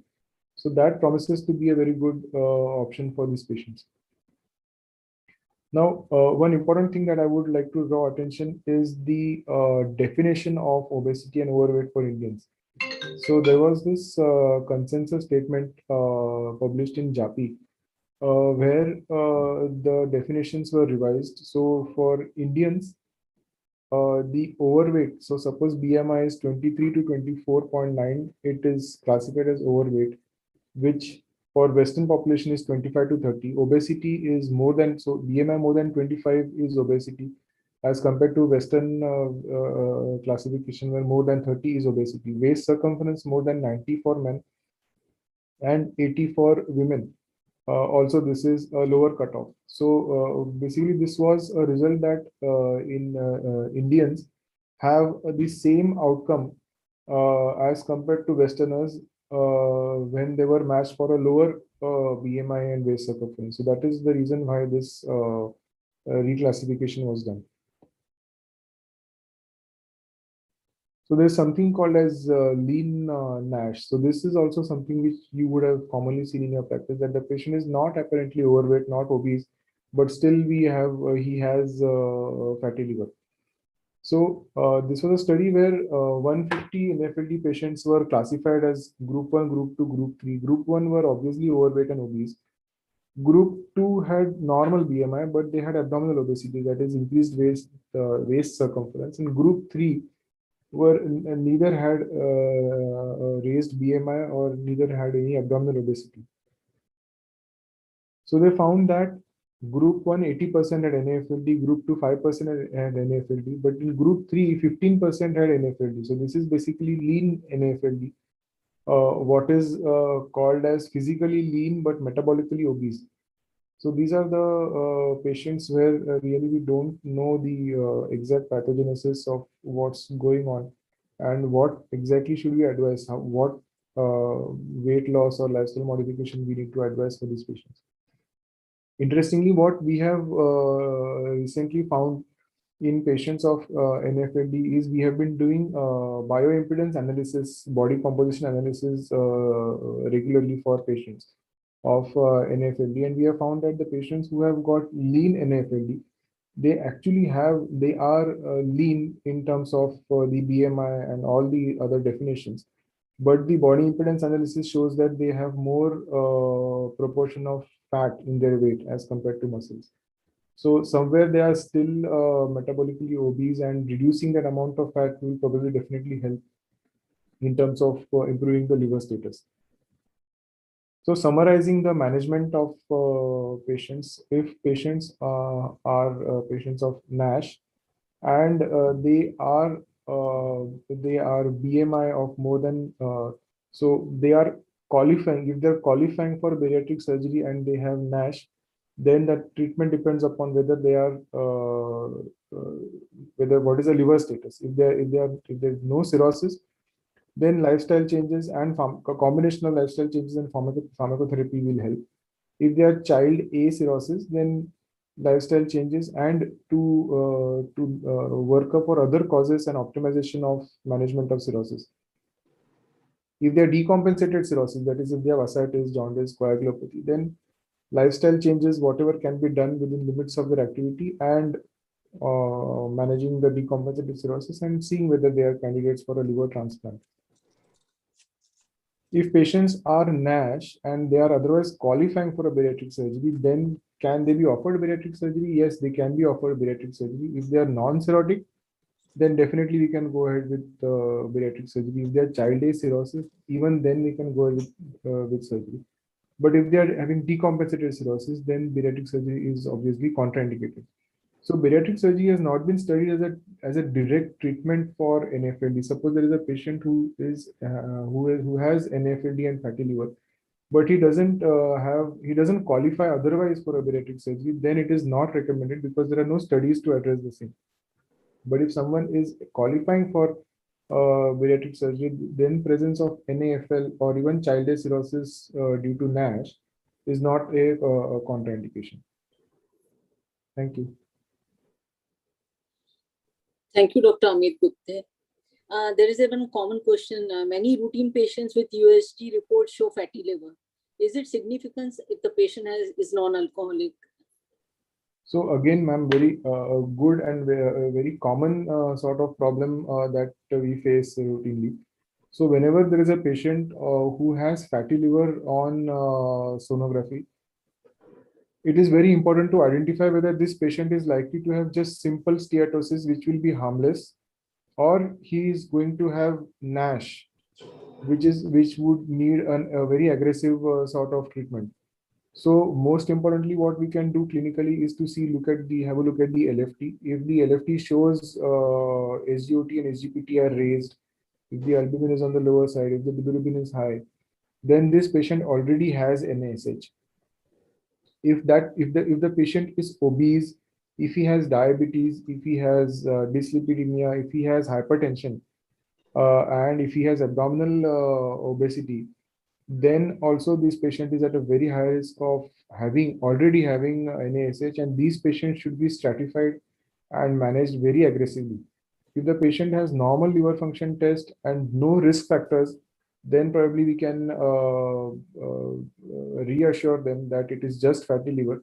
But again, this patient needs to maintain lifestyle modification and to obtain optimum weight for his height, so that this doesn't progress further. So the answer to your question lies in identifying whether he has NAFL or he has already progressed to NASH. If it's NASH, then aggressive lifestyle modification and selected pharmacotherapy is what is needed. Thank you.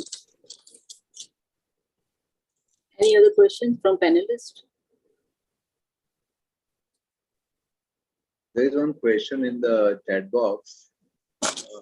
What is the role of bay leaves in the management of fatty liver? What is the role of? Bail patra mantar? Shiva. Okay. So no studies, no sort of scientific backing. I am not aware of any other evidence or any studies which have shown that it has any role. We are not aware, but we routinely, I mean, we don't recommend or any prescribe. But Dr. Amit, there is a lot of, many of the doctors, or the patients, they rely more on the Ayurvedic preparations when the thing is with the concern with the liver. So, what is your opinion? So, so actually, what happens is patients do rely on Ayurvedic preparations, but many a times these Ayurvedic preparations they have seen some newspaper ad or they have seen something on the TV and then they have bought it from somewhere and they take it. This is unsupervised, unprescribed. No doctor is taking care of this. That is what is most concerning. If it is any medication, any sort of a medication or a foreign thing that you're taking, it has to be prescribed by a doctor and there has to be someone who overlooks it and takes care of it.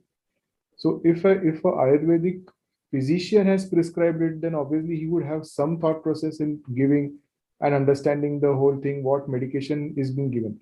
But unfortunately, what happens is most of the patients, 90% of the patients who would say that he's taking Ayurvedic medications, either he's self-medicating unsupervised, or he has seen it somewhere, or some relative has told him to take. So actually, we had one patient. Even this is not only with Ayurveda, but even allopathic.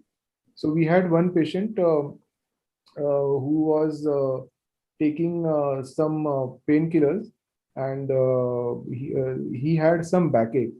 And he came with acute kidney injury.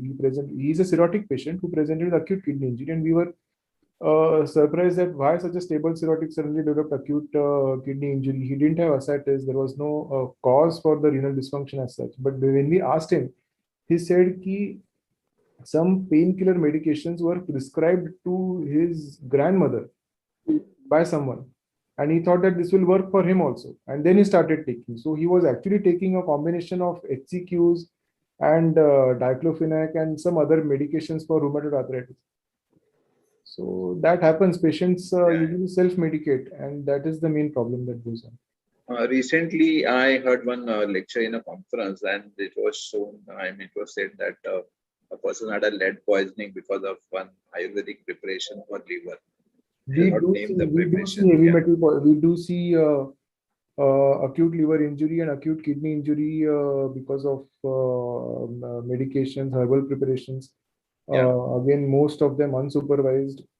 The amount which they are taking is we don't know. And yes, we have seen quite a bit of patients who present as acute liver failure and acute kidney injuries. Yeah. I think you people should carry on some experiments in wall-based Ayurvedic preparation, maybe containing some heavy metals, and they may cause the poisoning. There have been studies. There have been studies which have shown whether the heavy metal content has been measured, and where there is a history of taking these medications and followed by liver injury. But the problem is it is very difficult to establish a 1:1 causal relationship. That remains a challenge. But yes, we all have to be aware, and this is we have seen quite a few patients. Yeah. Thank you, Yes. Dr. Amit. Yeah. Okay, now we move on. The next speaker is Dr. Okay, thank you, Dr. Amit Gupta. The next speaker is Dr. Praveen Agrawal. I'll request Dr. Komal Jatania, who is a member IMA CGP, to introduce the speaker. Thank you, Dr. Kajal. Dr. Praveen Agrawal is a senior consultant in the Department of Liver Transplant and Hepatopancreatic Biliary Surgery at Sir H.N. Reliance Foundation Hospital and Research Center. He did his MBBS from Punjab Rao Deshmukh Memorial Medical College, Amravati, followed by DNB in General Surgery from KJ Sumaya Medical College, Science. He then completed DNB Surgical Gastroenterology from Jaslok Hospital and Research Center. He underwent advanced training as a fellow in hepatopancreatobiliary and liver transplantation at Medanta Medicity, Gurgaon.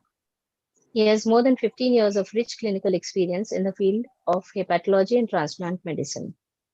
He has special interest in open and laparoscopic hepatobiliary and GI surgery, pancreas and gallbladder surgeries, and colorectal surgeries. Dr. Agrawal is trained to administer basic life support, advanced life support, and advanced trauma life support, and is certified in basic and advanced laparoscopic techniques. He has several research publications and conference papers to his credit. Today, he will speak on innovation in liver transplant. Welcome, Dr. Praveen Agrawal. Thank you. Thank you, Dr. Komal. Can you all hear me?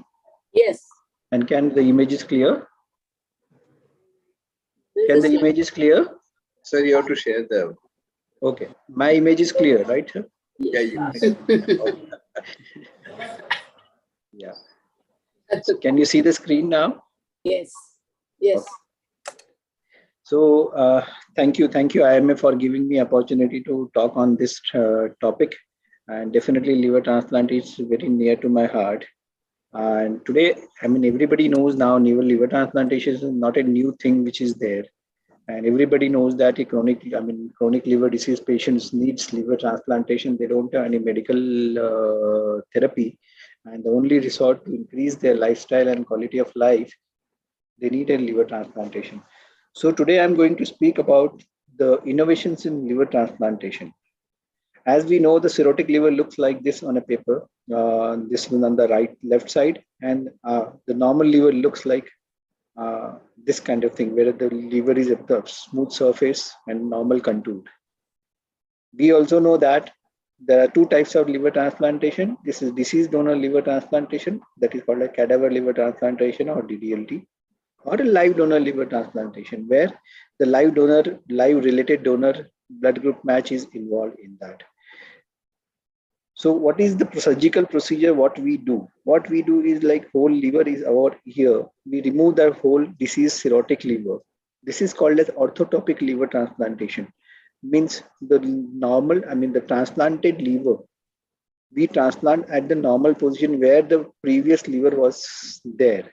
In kidney, it doesn't happen. We don't remove the native kidneys, and we transplant it at a different site of the normal. But in liver, it is the same site where the liver was, and that's why it is called as orthotopic liver transplantation. We remove the liver with its attachment from the portal vein, hepatic artery, and bile duct. We remove the liver from the attachment with the inferior vena cava, as you can see in this image on the left side, and we remove after disconnecting from the hepatic veins, where the blood from the liver is drained into IVC. And after removing the liver, the whole liver is transplanted like this. Anastomos to the IVC, portal vein, hepatic artery, and bile duct. This was the first image was the cadaver liver transplantation, where we transplant the whole liver. In case of live donor liver transplantation, donor's liver is split into two, where the one lobe of a liver is transplanted in a recipient. Depend on the size of a recipient, age of a recipient, we decide about which part of liver to be used. In adult to adult liver transplantation, where the donor is adult and the recipient is also adult, we usually take, most of the time we take a right lobe. In case of pediatric patient, we take left lobe, because they need small volume. After cutting the liver into two, we can see on the right side of the image where the liver is cut into half and then removed. And implantation in that patient also, like this is after removal of the complete cirrhotic liver. Then the adult patient, the right lobe is involved and the left lobe is implanted. And this one on the left side, pediatric left lobe is like pediatric patients are involved. And the usual anastomosis, portal vein, hepatic artery, and bile duct.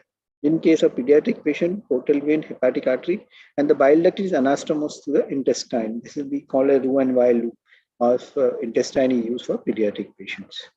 LDNT implantation we've seen now. So now this was the basic of liver transplantation, what we do. In liver transplantation, the innovations are happening in the field of hepatology, as Dr. Amit has already mentioned briefly about NASH and NASH leading to treatment of that and then cirrhosis. Liver transplantation surgery, liver transplantation anesthesia, and liver transplant intensive care. All these fields are innovating in themselves. That's why the result of transplantation are approaching like 95% or more than 95% in all the patients. Today I'm going to focus largely on liver transplantation surgery. So what innovations happened in recipient innovation surgeries or in donor surgeries? In recipient, innovations happen like in the surgical technique is same all over. Earlier, the same kind of anastomosis we used to do is hardly any change in that. The indications of liver transplantation has changed a lot. Earlier, we had a Hep B, Hep C patient who are turned into cirrhotic and they are transplanted. There are a lot of cases. But because of vaccination for hepatitis B and availability of antiviral drugs for hepatitis C, the indications of cirrhosis led by hepatitis C and B are very minimal now. But we are seeing the patients still. And patients who are emerging more and more are a non-alcoholic fatty liver disease in urban population. These are the indication which has changed a lot. Alcoholic indication has also remained the same all over. Earlier it was also the same condition is true. And because of innovation, as I told you, in hepatology, liver surgery, and anesthesia and ICU care, we are able to transplant more and more sicker patients. As we know, the sickness of a liver transplantation, or sickness of a cirrhotic patient, we calculate based on model for end-stage liver disease, which takes into account bilirubin, INR, and creatinine of a patient. Based on the higher the MELD, more the sicker is the patient. So we are able to transplant the patient more and more sicker. As we know, the indication of liver transplantation has changed. We are more and more curing the patient from a malignancy by doing liver transplantation. HCC is well known when it is in the within Milan or within UCSF criteria or within a resected part of staging of the HCC, then definitely we have seen that the patient has been cured from the hepatocellular carcinoma. The newer indications are coming into place. Recently has come is the colorectal liver metastasis. People are transplanting the patient for colorectal who had a primary has been resected, and there is few only non-resectable liver metastasis where we can't do hepatectomy in this patient. These patients are also transplanted, but this has to be taken with very good precautions, because the good biology of a tumor has been only taken care of transplantation. Simultaneously, transplantation of other organs like kidney and liver, pancreas and liver, or multivessel transplantation has also been taken care of. And association of other surgeries along with liver transplantation. We had, though very few number, but we are able to do other transplantation surgeries along with transplantation surgery. So as I told you earlier, there are two types of transplantation: deceased donor liver transplantation and live donor liver transplantation. What is the benefit of both, and benefit of one over the other? As you know, in deceased donor liver transplantation, we'll have to list the patient in a cadaver list and wait for around 6 months to a year. In this 6 months to 1 year, the patient has to be under regular follow-up. But if the patient is more sicker and they need earlier transplantation, they may have succumbed to their illness of cirrhosis and they may not undergo transplantation.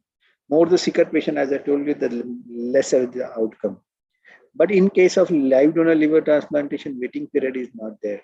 When the patient comes, the donor is available, donor is fit, and we have a permission from local authorization committee, then we can transplant them immediately with our planned procedure.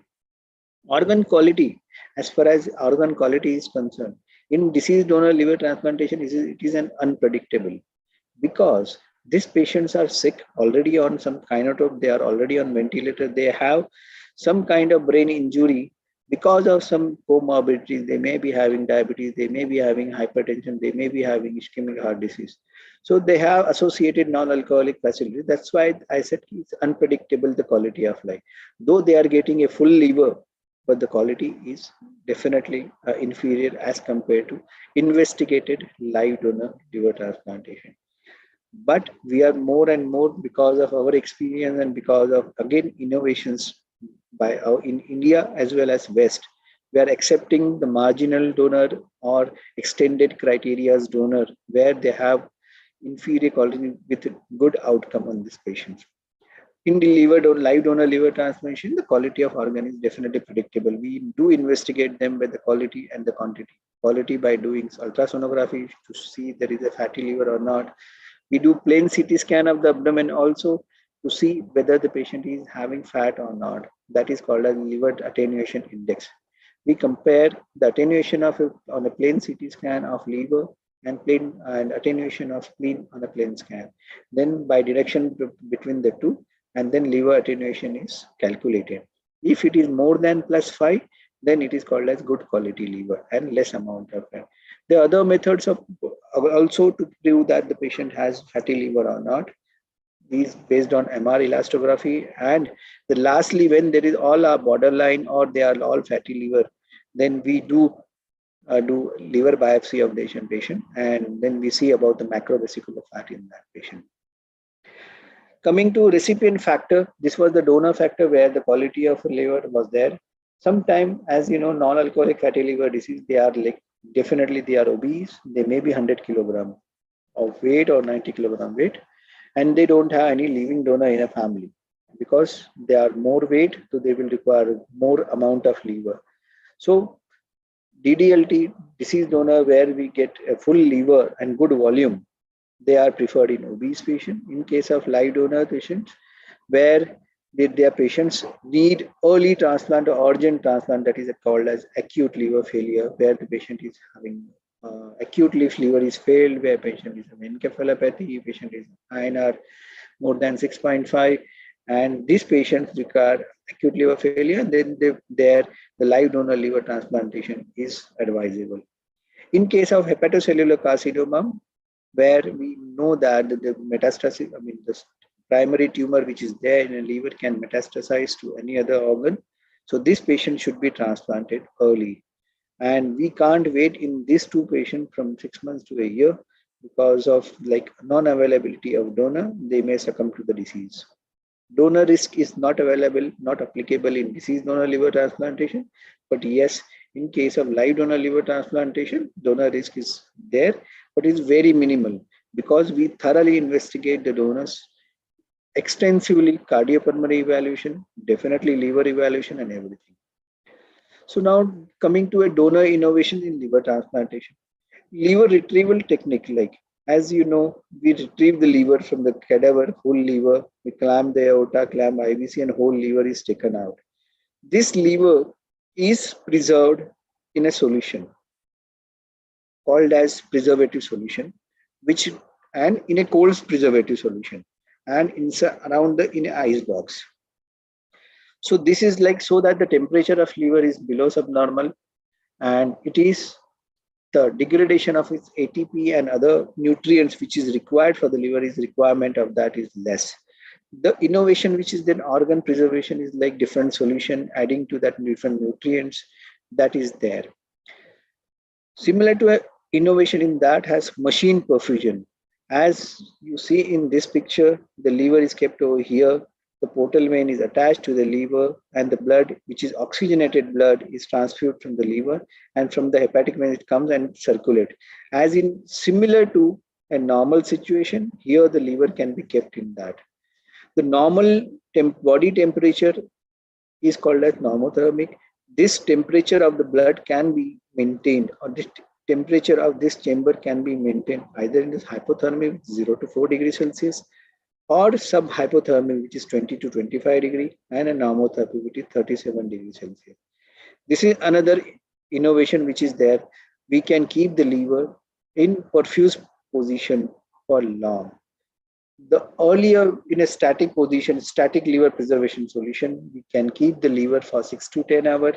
But in this machine perfusion with the different temperatures, we can keep the liver for around 24 to 30, 36, 38 hours as well. Recently, we had one patient from the West who has been preserved for 3 days on this machine perfusion, and it was used for that in a patient, and the patient could survive well. The outcome of that transplantation was well. The another advantage of this machine perfusion is we can take the extended criteria where we know that the liver is fatty. The liver can defatten and can be taken by this machine perfusion. By doing this machine perfusion, we can assess the quality of graft. As you know, we perfuse the liver, the similar kind of thing, liver will form a bile also. We monitor the function of liver by producing whether the liver is producing bile or not from the bile duct.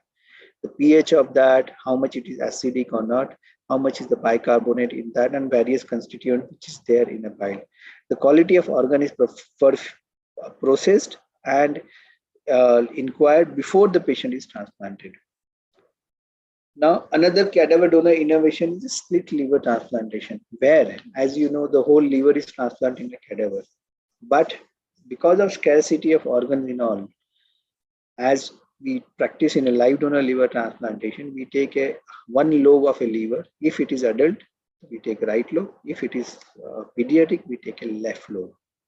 So similarly, we can divide a cadaver donor into two. That is called as split liver. So right lobe will be given to adult patient, and if the pediatric patient is listed on a list, the left lobe can be given. So this is a new innovation, and this has been already practiced in the West in a large quantity. And in India also we have practiced, and we had done the first cadaver split liver transplantation in Mumbai. So the cadaver, as I told you, the liver can be donated like right lobe, left lobe, and left lateral segment. This is like the 60 to 70% of the right liver is constituted by of right lobe, left lobe with 30 to 40%, and this is like left lateral segment. This is the kind of thing. So another innovation, as you know, we have a Mumbai traffic. You must have heard about the green corridor has been created between two centers or two cities where the organ was transported from one place, one hospital to another where the organ is like. So to decrease this travel time from one center to another, and we have a duration of around 6 to 10 hours only to utilize that organ. So drone technique has coming into vogue. It is still under innovation. ICMR has recently conducted a trial where they transplanted human blood from one center to another. The day is not far where our organs will be transplanted from one hospital to another with no time. So another innovation is a dual organ transplantation. Like when we have a chronic liver disease patients there, the kidneys are also, they are diabetics and all, where they have a kidney disease as well. After investigation that the patient has diabetic nephropathy and the patient has liver cirrhosis as well. Where if we transplant one organ, then the patient will have definitely not have good outcome of that. So in this patient, we transplant two organs simultaneously. One is liver and one is liver. This is the patient we transplanted where from India, Mumbai only, where dual transfer liver and kidney, and the patient on discharge normally. So as I told you, in case of adult patient who are obese, they need good amount of liver, and the cadaver organ is the good option for that. But non-availability of organ will lead to cadaver organ lead to definitely like threat to life if they are on a waiting period. So the innovation we made in a surgical is the dual lobe liver transplantation. So we had a patient who had required a good amount of GRWR, that is called as graft recipient weight ratio, where his weight was more than 90 kilograms. If we would have taken the graft of right lobe from a one donor, which was 520 grams, this is calculated based on the CT volumetry, which we do in all donors. So that graft was not sufficient. We asked them to have another donor who investigated them in a family blood group match. In that, we investigated them, the left lobe was 252. So together, right lobe as well as left lobe came to the graft recipient weight ratio of 0.98. The normal which we take the graft recipient ratio is more than 0.8. So this is a dual lobe liver transplantation. I mean, one recipient and two donors, one lobe from one donor, another lobe from another donor. This has already been done here and already published in newspaper, and the patient had very well survived. Some metabolic liver disease patients where the enzyme is congenitally absent in patients, there because of which the patient has another problem. So this new innovation called as auxiliary liver transplantation has come in, where the liver is functioning well. We keep the native liver in place. We only transplant the part of liver to a recipient where the enzymes which are deficient in a recipient can be given to the blood and the patient will live normal life. This is called an auxiliary liver transplant. Definitely, this is not a new procedure since many years, but just to mention that these transplants are also done, which we can do. As I told you, like if we are lucky, so we have a cadaver donor, maybe the recipient is lucky. Or second is like if the patient, if the recipient is another lucky, so they can have a group match family donor. So now there are many patients where they don't have a group match donors in their family. So when we had a pair where recipient is A group and they have a donor group of B, so they B group can't donate to A. So we had another patient who had a recipient of B group and a donor of A group. So what we did, I mean, we calculated definitely their volumes and everything, fitness for the surgery. So we invented like this is swap liver transplantation, where the donor of this recipient will donate to recipient 1 and donor of recipient 1 will donate to recipient 2. So this is called as swap transplant. So this has already been practiced here, and this is like transplantation surgery is done simultaneously, and the same 4 operation theaters are running at the same time, and this is called as swap liver transplantation. This is just when the recipient is very sick, they need transplant early, or the recipient where we are not able to get any cadaver liver donation. So another innovations in increasing the donor pool is called as ABO incompatible liver transplantation. As I told you here, the recipient is A and donor is B. And we have a transplant. I mean, definitely like B recipient is given to B recipient will receive from B only. But when there is the swap availability is not there, we can try the ABO incompatible liver transplantation as well, where the recipient is should not, the indication is like definitely we don't need that high mLDR, recipient should be little bit stable. That can be done.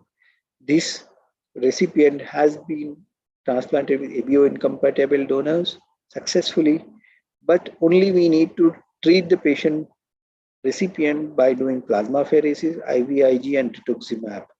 These are the things which we need to be treated for liver transplantation in an ABO incompatible. The only risk of infection increases in more of ABO incompatible, and definitely because of treatment of plasmapheresis and the rituximab, the cost of this liver transplantation is additional about 2 to 5 lakhs. This has already been done over here.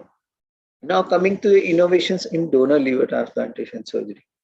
As you know, live donor liver transplantation surgery is a major surgery. The surgery takes around 6 to 8 hours. To remove a part of liver, either left lobe or left lobe, earlier, we used to make this Mercedes-Benz incision from one part on the right side, other part on the left side, and the central part. This is Mercedes-Benz incision. We usually used to take in all donors. Then it came to the right angle hockey stick incision. This all increases the incisions, increases the pain and morbidity in a patient, where the greater the incision, more the morbidity in patients. Then came into like upper midline incision, taking it to liver from the midline and doing a transplant. Now, as you know, the minimal invasive surgeries are taking into consideration. Now the laparoscopic surgeries are also coming in that. So the same laparoscopic principles, we can perform a donor surgery, donor hepatectomy in donors as well. Sorry. The benefit of laparoscopy is definitely like no muscle cutting is involved. There is less pain, shorter hospital stay, and the donors definitely have a faster recovery and they can back to normal work. In donor surgeries, we do laparoscopic surgery and they remove the incision, liver from the incision. NSCL incision usually takes by gynacs. This is cosmetically better for all younger male or female patients, where that can be well accepted by donors in there. Now, another tool of his doing a surgery more precisely is a donor robotic surgery. Robotic donor surgery by doing the robotic hepatectomy by robots, Da Vinci robots, which we are practicing at our hospital.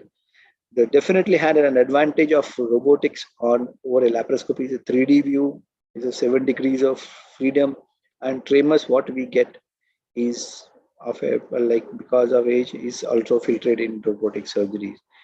Definitely, it is more precise and is more the morbidity of donors where we know that should be decreased can be decreased. Now, another tool of innovation, which is definitely still not, you must have read in a newspaper, is xenotransplantation. Recently, I mean, 4 months back, one heart transplant was done, xeno heart transplant, in a from the immunologically treated pig to a human being. The recipient survived for 3 months.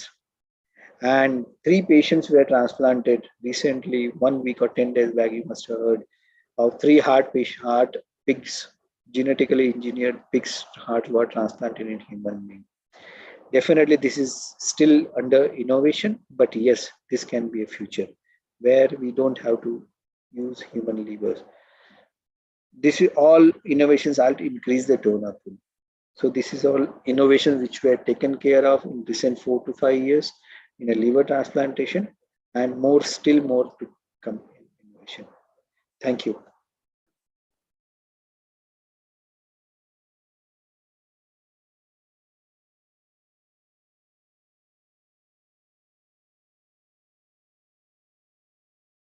Hello. Hello.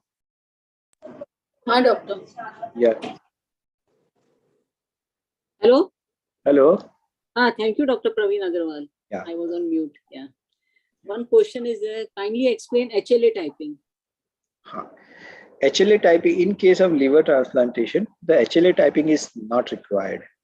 This is definitely required in kidney transplantation, so we don't do HLA typing in liver transplantation. In liver transplantation, only we need ABO typing. Like if the patient is a recipient is there, only like he needs A group. He doesn't need like positive or negative can't donate. A positive can donate to negative, negative can definitely donate to positive. This is only ABO compatibility we need. No RH typing we need in liver transplantation. One. Whenever there is like A group recipient, O can donate to any recipient. A donor can donate to any recipient. So if suppose A recipient is there, he can take liver from A positive, A negative, O positive, and O negative. The 4 donors, 4 blood groups are available for that. No HLA is required for liver transplantation. Liver is very well immunology friendly to a human body as compared to other kidneys. And immunosuppressions which we need for liver is also definitely for first 6 months to 8 months, we give them 3 drugs. After 8 months, we give to 1 year, we give only 1 drug from one morning, 1 evening.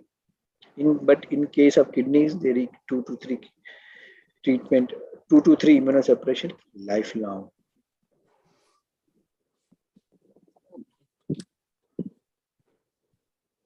Definitely liver transplant surgery is technically demanding, but because of innovation, because of good instrumentation, because of understanding of anatomy and everything, it has become very well understandable and we are getting good outcomes. The only point which is there, which I would like to mention over here, is transplantation at right time. If the patient transplantation, as definitely these innovations are there, we are doing more and more sicker patient with good outcome. But if transplantation is done at right time, the outcomes are always best. No other things is there. There are very many factors which are involved in the donor factor, recipient factor, and 100% results can't be achieved by that. So we'll have to minimize this, whatever the risk which is there. World over, the outcome is like 97 to 98%, not about that. Sir, we Key just is only outcome. we Sorry. heard heard Dr. Rishi Deshpande talking about ABO incompatible Yes. kidney transplant. So is it possible with liver also? Yes, I told you, I presented that. Yes, it is very much possible. Very much possible, and with good result. Same risk are involved in kidney as well, of infection and other, and definitely it is little bit costlier. So we need to choose the recipient in that case with selection. I mean, the recipient should be a little bit stable, infection free, then only. How much percentage of liver left behind a person can live? Minimum. Okay. Yeah, nice question. In a case of live donor liver transplantation, we'll take up to 70% of the liver. So 30% when the patient is normal liver, we can leave behind. And this liver will regenerate to its full extent in 6 to 8 weeks time. So this is all calculated based on the CT volumetry. This CT volumetry software is available. We do a CT scan of a patient. We can calculate how much is the right lobe of a liver, how much is the remnant liver. We calculate a percentage of, like, it has to be minimum 30% of a liver which is remaining in a recipient, donor's body. So what is the risk of risk to the donor? So risk to the donor is definitely it's a major surgery. There is general surgical complications which are always there. It is there in liver transplant donor as well. So another risk is definitely complications of surgery in bile leak. They may have some kind of artery problem, some kind of portal vein problem, but they are very, very minimal because we choose them by doing this CT scan. We can map their portal vein, we can map their hepatic artery prior to surgery, and then we take them. The complications are definitely like very less. Sometimes they can get wound infection, sometimes they can get urinary tract infection because of catheterization. But by and large, the complications are less as compared to other, because donors are healthy. Usually they are young, and we choose donor between 18 to 55, and there should not be any comorbidities. So choosing a donor also, live donor also, in a like healthy state will give a good outcome with minimal complication to donors. What is the complication rate? Rate is very minimal. Like, I mean, as I told you, the seriousness, like if they have some complication of liver failure after the surgery, it's very, very minimal, 0.001%. I mean, they have some complication, wound infection, wound pain, neuritic pain in the UTI. So they are around 3 to 5% of patients.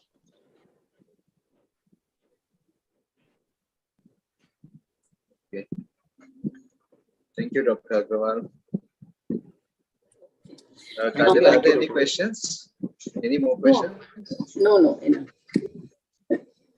Thank you, everybody, once again for inviting us. Yeah. Thank you. The next speaker for today is Dr. Preetam Kumar Jain. Dr. Preetam Kumar Jain is a consultant medical oncologist and hemato-oncologist at Bombay Hospital, Raheja Fortis Hospital, Bhatia Hospital, Wokhard Hospital, Global Hospital, St. Elizabeth Hospital, KJ Somaya Super Speciality Hospital, Sion, Kohinoor Hospital, Kurla, and Masina Hospital. He has his own oncology center, Jain Onco World, at Mahalakshmi, Mumbai. A graduate from Pondicherry University, Dr. Jain completed his MD from BJ Medical College, Pune, followed by DM Oncology from Gujarat Cancer and Research Institute. He is European certified medical oncologist. He is an expert in treating with chemotherapy, targeted therapy, immunotherapy, and hormonal therapy. He has a skillful knowledge and inimitable proficiency in treating blood cancers like leukemia, lymphomas, and multiple myeloma. He is also an expert in treating breast cancers, colorectal cancer, lung cancers, sarcomas, gynecological cancers like ovary and uterus, pancreaticobiliary cancers, kidney cancers, etc. He is actively involved in conducting many campaigns with youngsters in promoting early diagnosis and screening of cancers. He has numerous presentations and publications to his credit. Today, he'll be speaking on how to suspect a CML early. Welcome, Dr. Preetam Kumar Jain.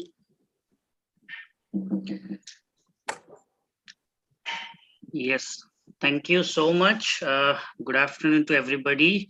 At the outset, I would like to thank the IMA for giving me this wonderful opportunity time and again, and giving me an opportunity to interact with all of you on this wonderful Sunday.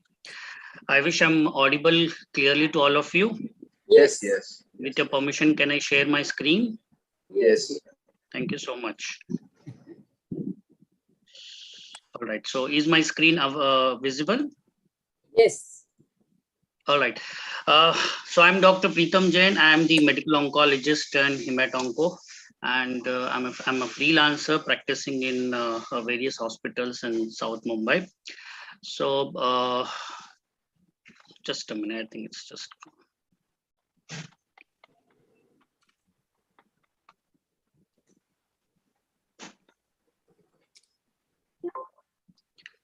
Yeah. So today's discussion is going to be on one of the blood cancers that is commonly seen across our practice. And the best part about today's discussion is that you can simply diagnose this particular leukemia on an OPD basis based on your a very basic investigation called as CBC, that is a comprehensive blood test. So so my topic of discussion is, how do you suspect CML early? Sorry to cut you, sir, but your presentation is not in full screen. How do I do this? You have shared your just the presentation or the whole screen? I think the whole screen. No, you have, I think you just have, yeah. Please go into the presentation mode. Yes. Yeah. Yes. So is the presentation visible now clearly? Not yet. It is a very small letters. I'm in the full screen. Wait. Is there any other setting that I need to understand? Aditya?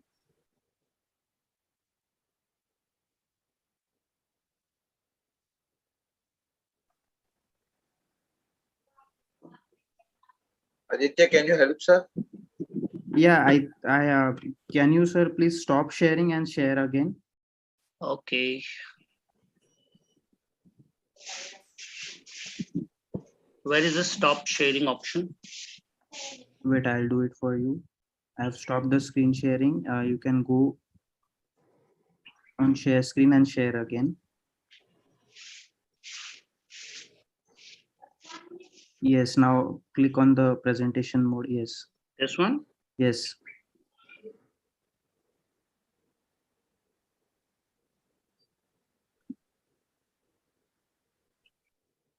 I am able to see the full screen view in my side. Okay, but we are not. So what we can also do is, you can share the whole screen instead of just the presentation. So right now go into the share screen and select the first option, the desktop, where you will be able to share the whole screen.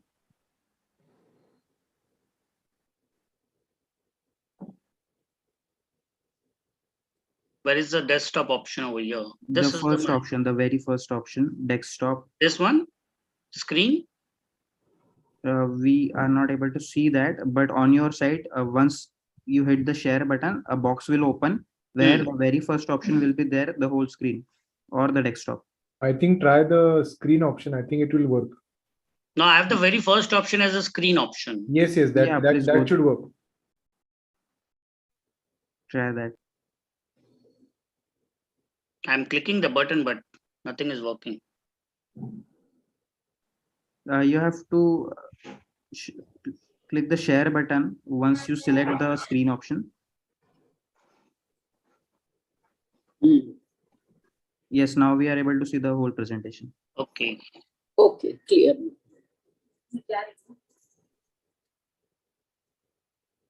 Yes. And continue now. Yes. Okay. So today's topic is, how do we suspect CML early? The CML stands for chronic myeloid leukemia. Now, this is one of the commonest leukemias that we come across. Before I begin my presentation, I have a disclaimer. I want to thank Novartis for sponsoring today's session and creating awareness on chronic myeloid leukemias. You won't believe that this is one of the commonest cancers that we come across and very oftenly missed also, because most of these patients are asymptomatic and comes to the general physicians for some other reason and gets diagnosed on the CBC, and then things starts getting investigated. So we have a very common scenario over here is that just imagine an illustration case history is that a 45-year-old male patient during his corporate annual checkup. Very common scenarios that we come across. Okay, patient goes for a routine health blood checkup, and incidentally, they come across that the white cell count is around 17,500, more or less on the higher side. Okay, that you come across in these situations.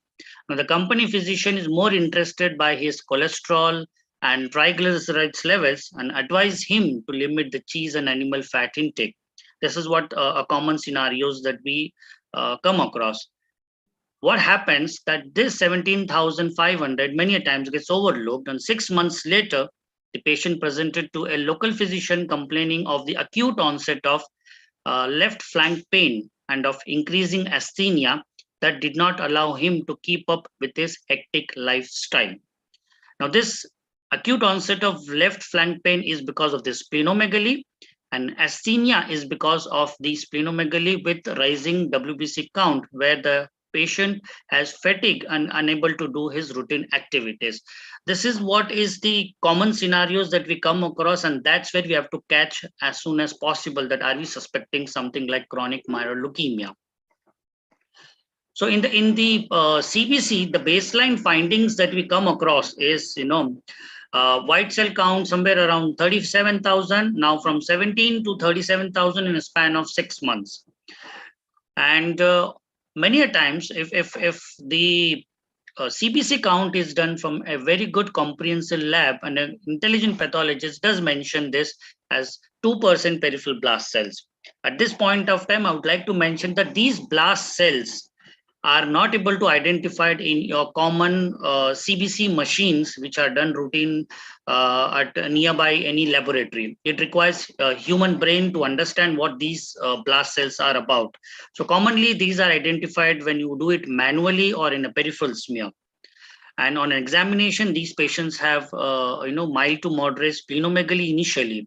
Mild anemia is another commonly scenarios. As the WBC count keeps on increasing, hemoglobin starts dropping, and that's where it is a suspicious that the CML is increasing in its stage, and probabilities are very high that this patient might land up in crisis stage if not diagnosed early.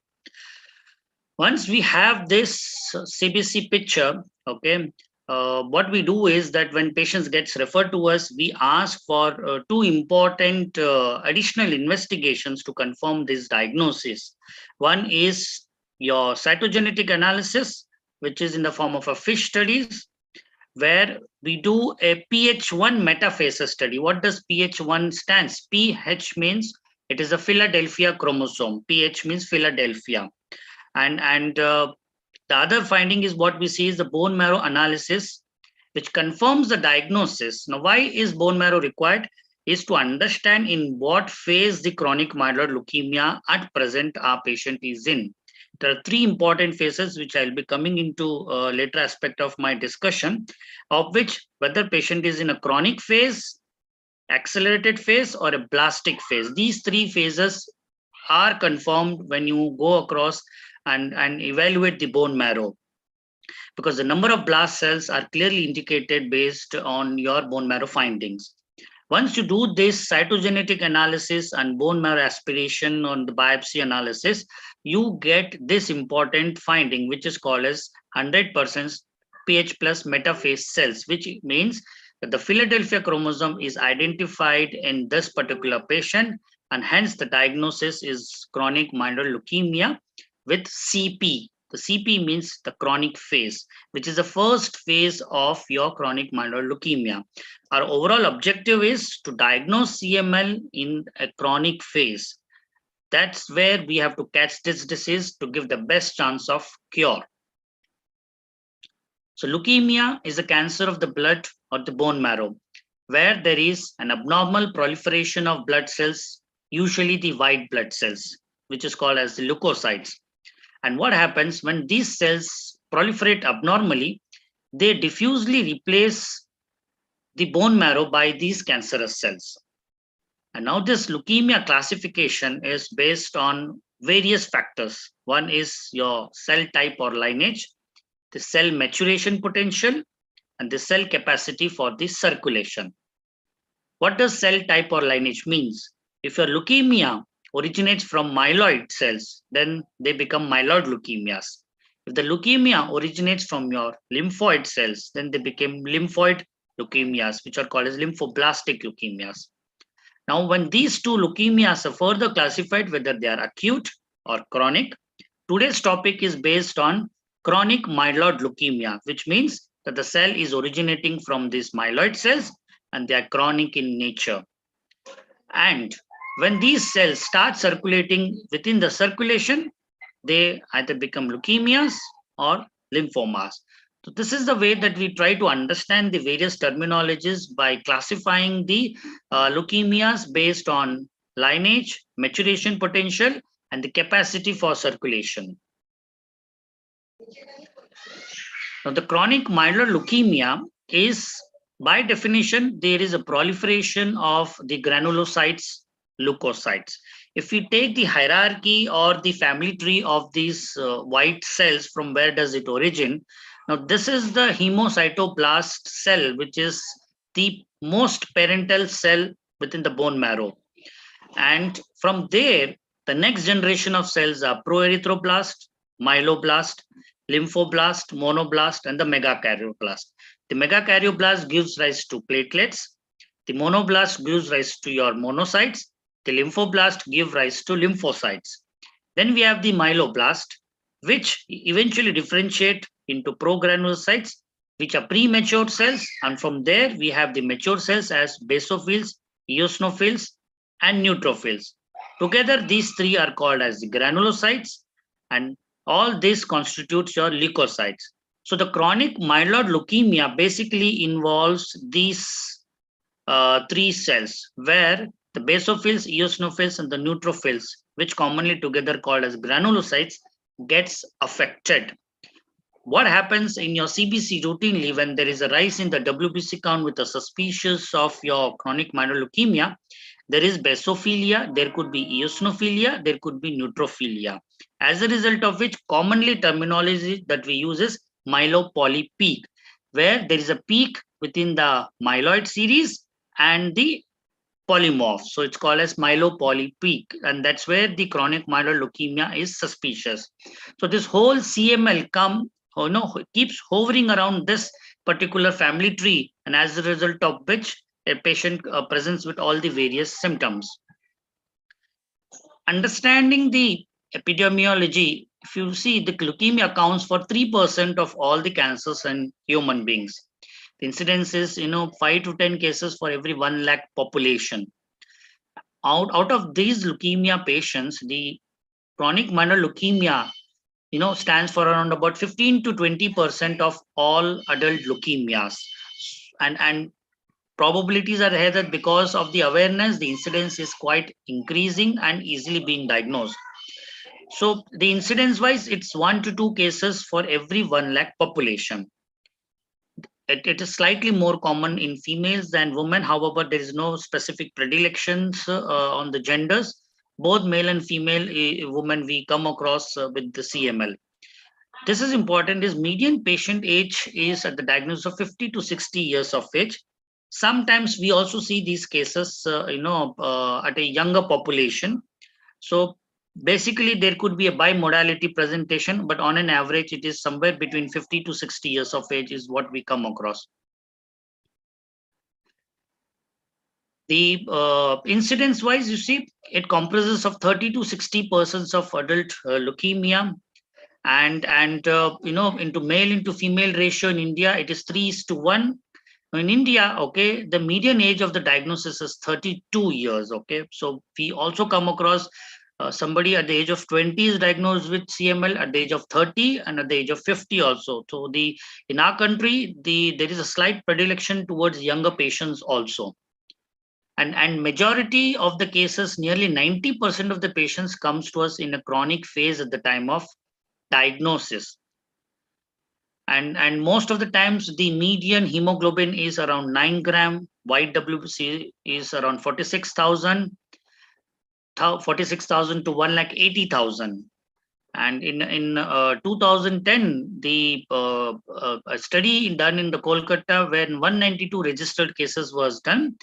The most common symptom was splenomegaly, followed by hepatomegaly, fatigue, weakness, dragging pain, pallor, and another important is in 30% of the cases, patients are asymptomatic. So even an asymptomatic patient presenting to you with leukocytosis on CBC, especially in the background of splenomegaly, you need to be highly suspicious of chronic myeloid leukemia.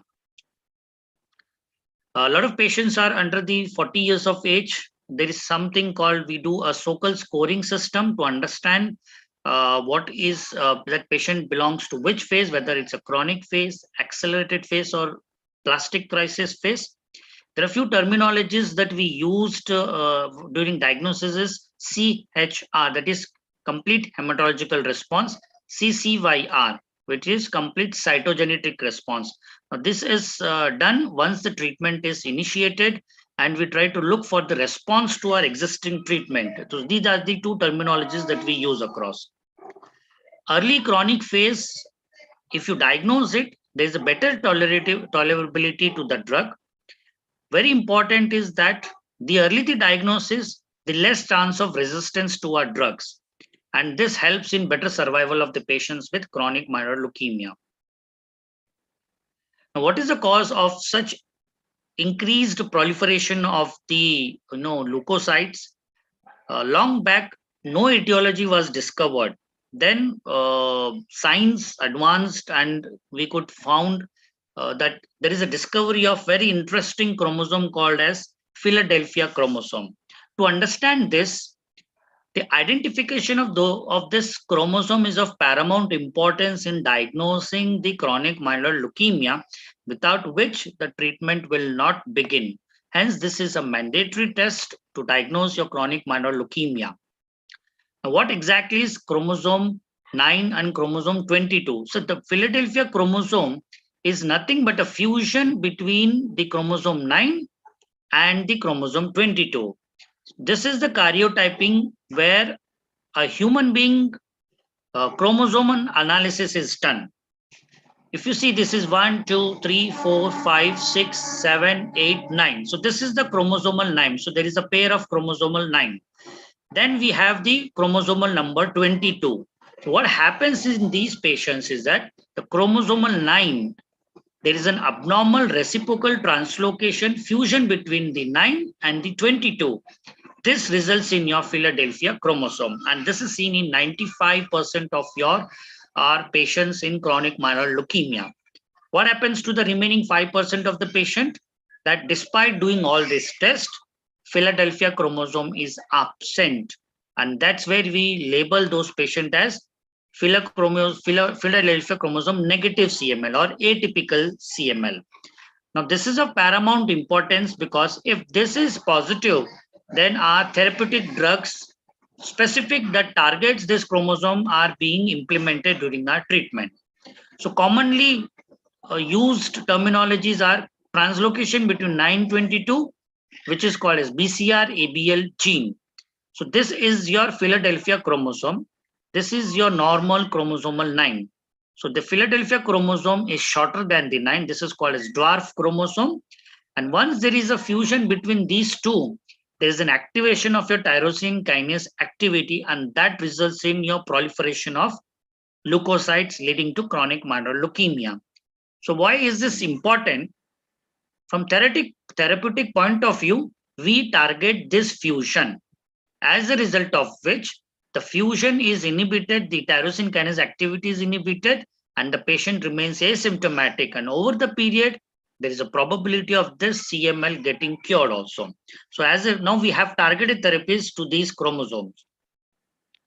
So suspect CML early. Why? This is the reason that I've already explained, that when you have this CML patient diagnosed early institution of treatment, less chance of resistance, best is the survival. To understand this, this is a beautiful diagram graphical presentation where this median survival of a chronic leukemia patient is compared with a normal population.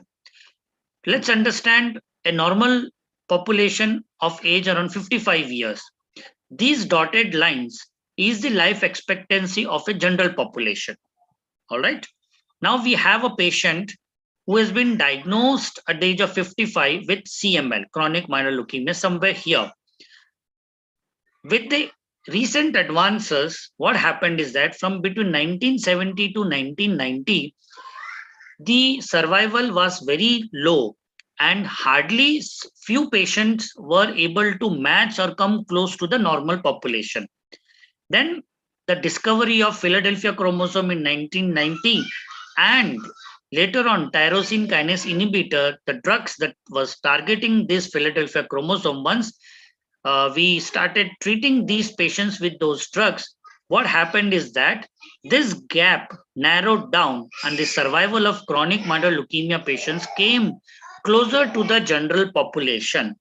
As a result of which, now we are in a position where we are able to define and declare the patient as cured and discontinue the treatment because the survival has come closer to the normal population.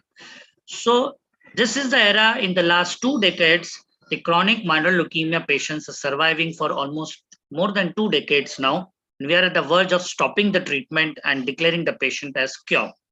Similar, both in 65 years of age, both in male and female, this is how the graphical representation has been done in CML patients.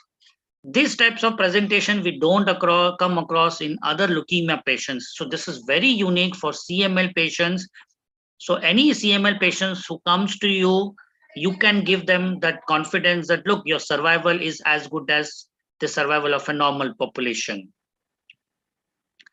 Now, what exactly is this? See, CMS survival of the patient based on age group, age 15 to 44, 45 to 64, 65 to 84. Now, the survival is quite significant when it comes to the age between 45 to 84. This is the important survival that we come across. And what happens is that the younger population are actually not doing that great as compared to the middle-aged population in case of chronic myeloid leukemia because of the various factors and the the molecular levels that we see. What is that important drug that changed the whole therapeutic lifestyle of the patients when it comes to chronic myeloid leukemia? The name of the drug is imatinib. Now, this is the first generation tyrosine kinase inhibitor. In 2002-2008, the 5-year survival was 93% after the treatment with primary imatinib. And prior to that, the only option that we had in this whole world was either you give interferons, IFN, or bone marrow transplant. And these two have been sidelined now after the discovery and introduction of these drugs. Today, the bone marrow transplant is the last option in chronic myeloid leukemia. Before 1990, this was the only option that was available for the cure. And today, we do not offer this unless the patient is in blastic crisis or resistance to all the existing drugs. So CML patient in the doctor's clinic, all the general physicians, you might come across these patients at your clinic on regular basis. Focus on CBC, focus on splenomegaly, timely referring, and you will be able to diagnose these patients at an early stage, and the life survival will be close to a normal population. So the first suspicion will arise through your complete blood count, as already been discussed earlier, how to diagnose this.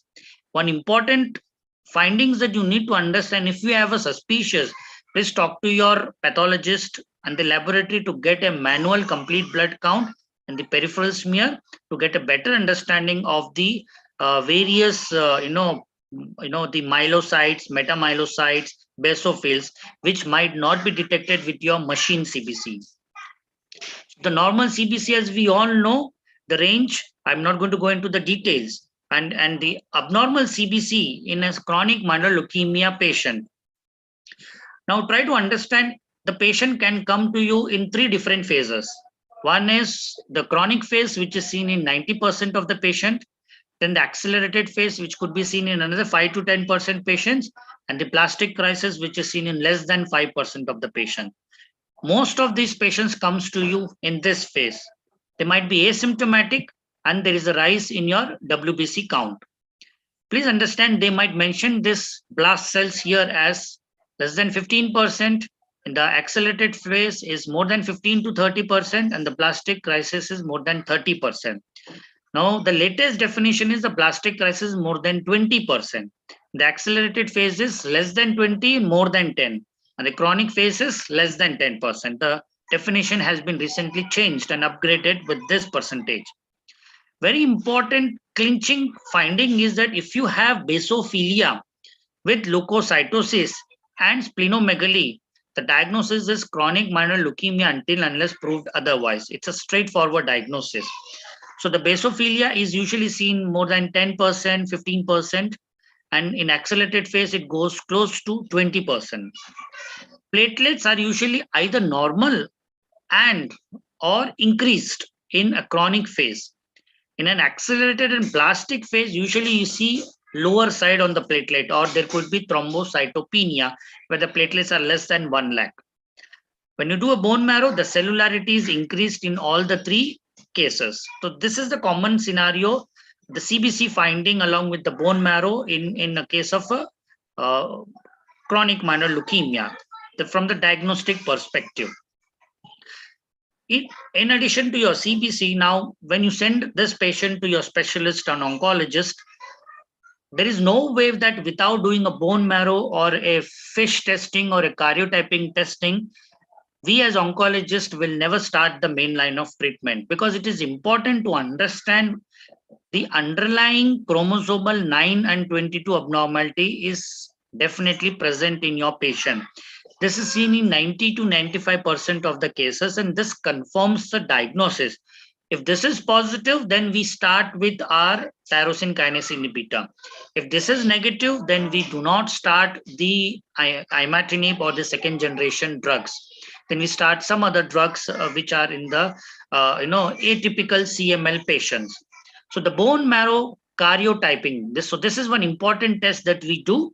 In the karyotyping, the patient's chromosomal analysis is done. As we all know, there are 22 pair of chromosomes with X and Y component, whether it's a male and female. Based on that, if it's XS and then XY, the Y component is the male, the XS is the female.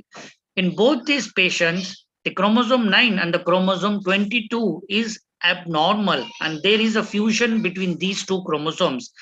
This gives us the diagnosis as Philadelphia chromosome. This is imperative and necessary to diagnose your chronic myeloid leukemia Philadelphia chromosome positive. Then we also order the FISH testing. FISH is your fluorescent in situ hybridization, where the labeled DNA probe is also included along with your nuclear DNA, as a result of which the BCR-ABL gene gets separated and they gets identified in this particular illumination, where there is a chromosomal 9 and 22 abnormalities. This is your FISH diagram identified in the lab, and the FISH also tells us that the Philadelphia chromosome is positive. So one is karyotyping, the second is your FISH, and then most important is a quantitative RT-PCR testing. So the RT-PCR testing is also mandatory to understand, number 1, for diagnosing the qualitative Philadelphia chromosome, and number 2, to declare the number of copies present in that particular patient. So you may have a patient who has more than 50 lakhs copies, and after treatment from 50 lakhs, it goes to 10 lakhs, from 10 lakhs, then 5 lakhs, 5 lakhs to 1 lakhs, and gradually over the period of time, the number of copies from 50 lakhs to becomes to 0. And once this number of copies becomes 0, You try to maintain these 0 copies for a particular period, and then we declare this patient as cured and try to discontinue the treatment. So that's where the PCR testing is mandatory, both from diagnosis and from therapeutic monitoring point of view. So the diagnostic methods, if you see, right from your bone marrow findings to karyotyping to FISH to PCR, the sensitivity increases. So the PCR is the most sensitive and diagnostic method in diagnosing the CML, followed by FISH, followed by karyotyping, followed by bone marrow. So in today's scenario, PCR testing is mandatory to make sure that we don't miss anything and we're not dealing with something else. Karyotyping is also useful.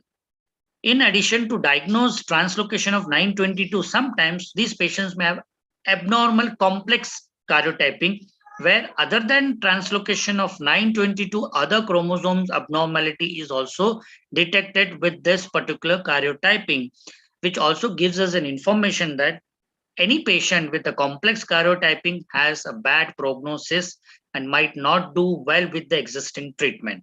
So these are the informations that we need to take before we start our treatment. And once the treatment is begun, it's very easy to monitor the patients.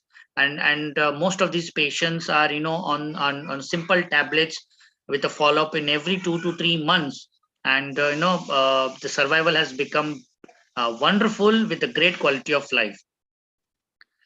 So diagnosis early, the whole agenda is to make sure that the patient is in chronic phase. As the phase advances, the disease also progresses. So the initial phase is chronic phase, where most of the patients are in 4 to 6 years of lifespan. 85% of the patient present in this phase, and the number of blast cells is lower than in accelerated phase and the blastic crisis phase. If we diagnose the patient here in chronic phase, you give the best chance to cure. The average survival is 4 to 6 years, where the patient, if progresses to accelerated phase, which may take just 1 year, here the patient is more symptomatic, like weight loss, fever, bone pain, and the number of blast cells increases significantly between 10 to 20%. Once this blast cells increases to more than 20%, patient lands up in blastic crisis phase.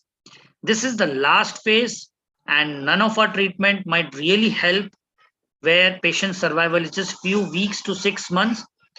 It has an extremely grave prognosis and rapidly fatal. There is a possibility that we may experience that we tell to the patient that he has to undergo bone marrow transplant, which can give some hopes of a better survival or transplant. Otherwise, all these patients succumbs to this particular disease once diagnosed in blastic crisis phase. Coming to the treatment, the goal of therapy in a chronic myeloid leukemia chronic phase is to prevent from progression to your accelerated phase and blastic crisis phase. That's why we need to diagnose it early. And this is achieved in majority of the patients using our existing BCR-ABL TKI therapy. TKI means tyrosine kinase inhibitor therapy.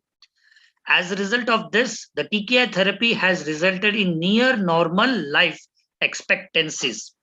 For many patients, I have described this in the form of a graphical presentation, where the CML life survival is close to a normal population in today's scenario with the CML-CP, and a very low risk of death due to advanced CML. So when you treat these patients, all these complications can be prevented or reduced drastically incidence-wise. Current guidelines recommend that patients with CML-CP be treated with tyrosine kinase inhibitor indefinitely. Now this, to begin with, it is indefinite. If my patient has come down to 0 level of copies, and this has been maintained for 5 years, and if the patient is educated, compliant, and able to understand, then the TKIs become definite and we might withdraw the treatment also and declare him cured. This is the latest thing that we are following at the moment. With increased patient survival and TKIs as lifelong therapies in CML, long-term tolerability and management of comorbid conditions associated with aging have become increasingly important. Because of their excellent survival, they present to us with some other comorbidities, complications. So the goal of the CML treatment is normal survival and good quality of life. So today we are not talking about, just a survival. We are talking about a normal survival with a good quality of life in CML patients. So this is how the treatment response happens. So the treatment response, once we start with these drugs, what happens is that initially there is a hematological response, then we have the cytogenetic response, and then we have the molecular response. So hematologically, so I have a patient with CML, I start with imatinib treatment. I call him after 15 minutes, after 15 days, once again, with a CBC report. What happens? The CBC, there is a normalization of the white cell count. So if your white cell count initially is around 20-30,000, they come back to normally. This gives the greatest potential of the residual diseases. The hematological response is just an earlier response, but not the final response.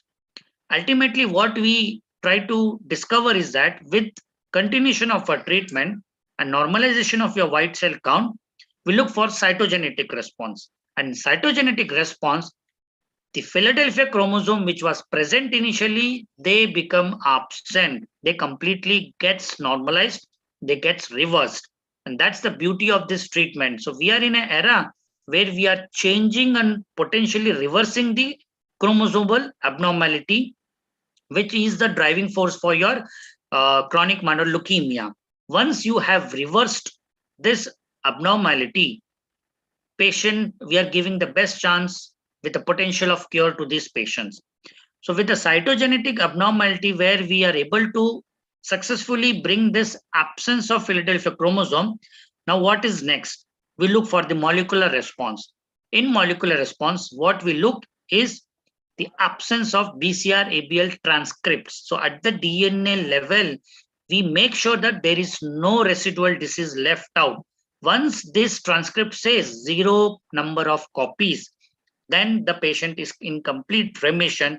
And from here onwards, we start thinking, shall we declare this patient as cured and shall we discontinue the treatment? So this happens after extensive discussion with the family members, and then we take these decisions. So 3 important response: hematological response, cytogenetic response, and molecular response. Ultimate aim is your molecular response. Now, in the molecular response, we also have further categories.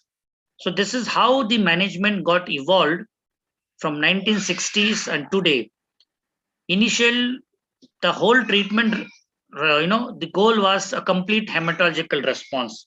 And today, our goal is to get a deep molecular response. It's a beautiful diagram. I'll make it simplified to make you understand. This is where your patient has been diagnosed, where there is a maximum leukemia burden. After the start of treatment, the leukemia burden reduces drastically. So as a result of which, this particular line is sloping downwards. So initially there is a hematological response, as a result of which the graph comes down. Then we have the major cytogenetic response. Then the graph goes down further. Then we have the major molecular response, which leads to further downward of the graphical representation in the form of a leukemia burden. From major, now we are looking for a deeper molecular response that reduces your leukemia burden from 1 log to significant 4.5 log. Now this is called as major molecular response to deep molecular response, where we call as MR 4.5.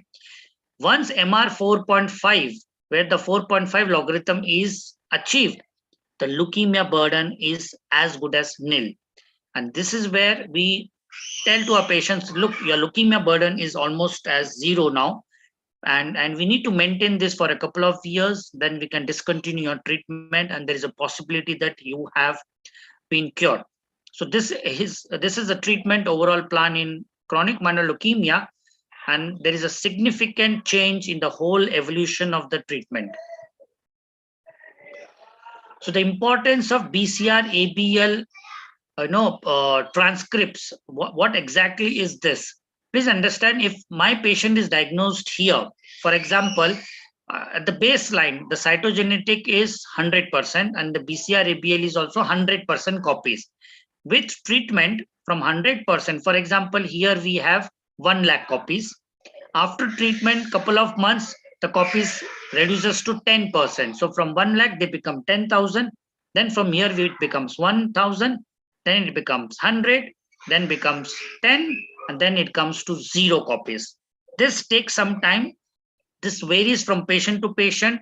The early, the better.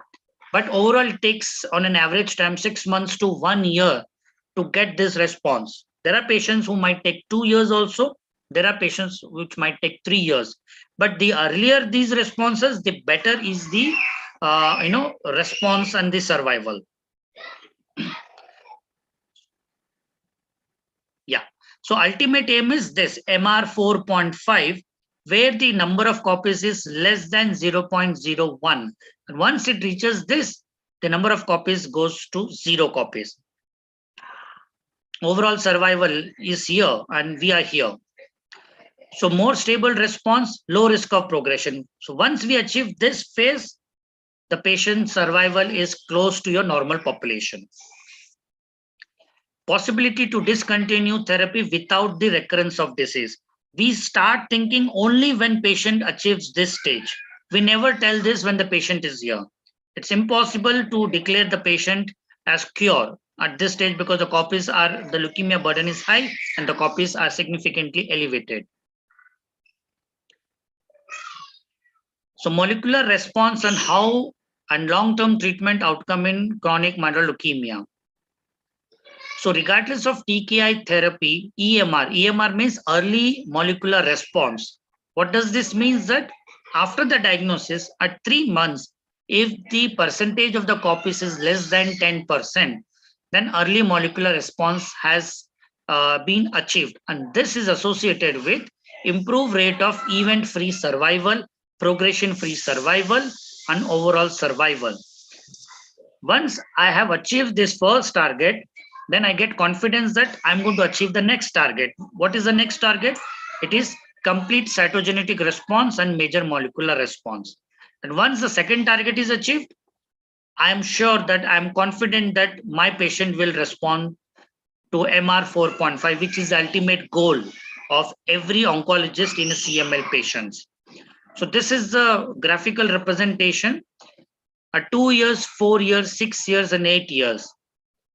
Patient with BCR ABL copies, the 93% survival, and if the copies does not comes down, then your survival is only 57% at the age of 88 years. So this is how the treatment monitoring is being done. This is a complex phenomenon that happens in our clinic. We have to monitor very carefully to make sure that the patient doesn't loses the grip of his disease, because once it progresses to accelerated or blastic crisis phase, very difficult to control the disease, and only transplant is a hope or patient succumbs to the disease. So deep molecular response is the first step towards a potential cure. This deep molecular response comes from earlier, then progresses to deep response. So this is another way of representation. Imagine the disease is a full-blown 100% disease. Then we try to achieve early molecular response, which is 10%. Then we have major molecular response, which is just 1% of the disease. Then MR4 and then MR 4.5. So once MR 4.5 is achieved, which is here, this is a phase. The TFR is discussed. What is TFR? Is treatment-free residual disease is what we come across in our treatment plan. It's the same thing. Once you achieve MR 4.5, the 8-year survival is 92%. If you fail to achieve this, then the survival is 90%. If we have not achieved this, then it is 88%. And then it is 83% with complete cytogenetic response. So we are aiming right now with 92% survival of 8 years, which has already been achieved successfully. Hello.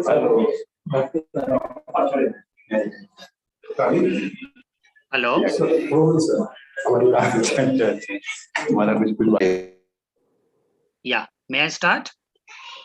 Yes. Yeah. So I'm just coming to an end. These are the last few slides. So with a median follow-up of 3 years, there is one study that has been repeatedly been, focusing. We have been focusing on this. Assessment of progression according to the response levels showed that no patients with confirmed molecular response 4.5 progressed versus 9 patients who progressed after reaching MMR. So with MR 4.5, if I stop the treatment, very few patients have come back with the disease, and majority of the patients did not had the disease as relapse. So patient with sustained deep molecular response can be eligible for treatment-free remission studies. So currently we are in this era, treatment-free remissions, and we have already started this in our practice. Patients who have achieved molecular response 4.5 persistently for more than 3 to 5 years, intelligent enough, educated enough to understand with a strict compliance, and willing to accept this discontinuation of the treatment after taking their consent, we are stopping the treatment and waiting for the treatment-free remission studies.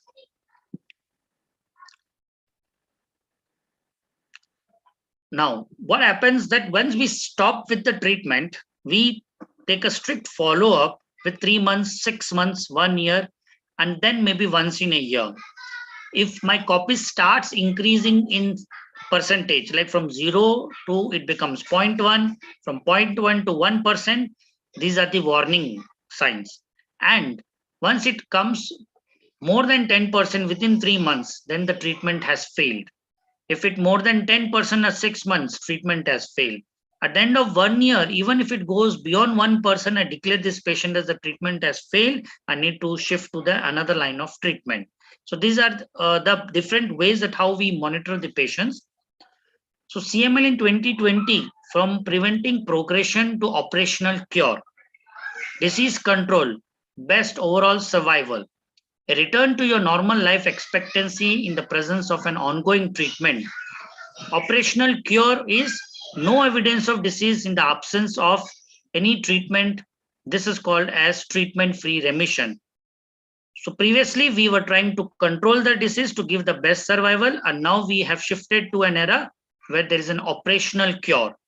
And I hope that most of our patients enters into this phase with the timely diagnosis. So with this, I conclude my talk on CML diagnosis, and I'm ready to take up questions from your side. If any queries from your side pertaining to CML, I'd be happy to answer to your questions. Thank you, Dr. Preetham Jain. Yeah, there are a few questions. One is splenomegaly present in all CML patients? Yes, it is present in almost all CML patients with diagnosis of CML with Philadelphia chromosome. If the Philadelphia is negative, we call it as atypical CML or myeloproliferative neoplasms, and even these patients will have splenomegaly. So any patient with leukocytosis with massive splenomegaly in an asymptomatic patient, the diagnosis is very simple, it's a CML.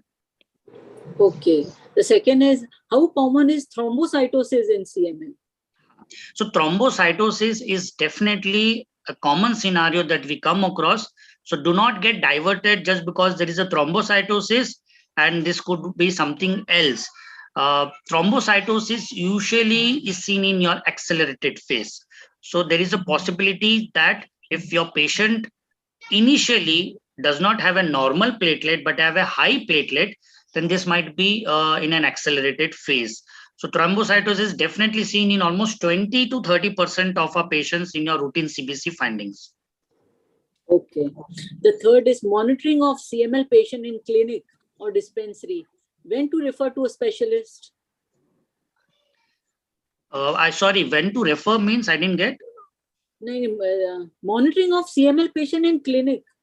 GPs, like they might be monitoring chronic myeloid leukemia patients. Okay, all right. So a lot of occasions we get patients who are outside far from Mumbai. All right. So once we start with the treatment, okay, it is difficult for them to come on a routine basis, regular checkup. So we do refer these patients to their local, place, family physicians. Now, in these cases, the first thing is, as I've already mentioned, the hematological. You have to basically do CBC initially once in 2 to 3 months and understand whether the CBC is normal or abnormal. So on treatment, if you find your patient WBC count increasing or platelets count increasing or decreasing, or if the splenomegaly size is increasing in size, then you need to refer immediately that there is a possibility of failure of the treatment. This is number one where you need to focus. Number two, if your CML patient becomes symptomatic for unknown reason, all right, then you need to refer, because there's a possibility your CBC might be normal, but when you do the quantitative PCR copies, the copies significantly gets elevated. That's another important criteria where you need to refer it. If an asymptomatic CML patients for a long time suddenly becoming symptomatic patients. Third is, if you find, okay, suddenly patient's platelet has significantly dropped, hemoglobin has dropped, then there is a possibility that this patient has gone into blastic crisis. You need to refer this patient timely. And if you find the BCR ABL copies report, which we usually do initially at baseline, then at 3rd month, then 6th month, then 1 year, and post 1 year, once in 6 months. By any means, if they come to you with a report, BCR, ABL, PCR copies increasing as compared to the before, the previous BCR, ABL copies, you need to refer it immediately. Timely referring and changing the line of treatment prevents the primary resistance to the TKI, and this prevents the progression from chronic phase to acceleration phase. Yeah. Last question. If symptom-free and 0% detection rate since 15 years, can he discontinue the treatment? For 50 years. 15. 1-5. Okay.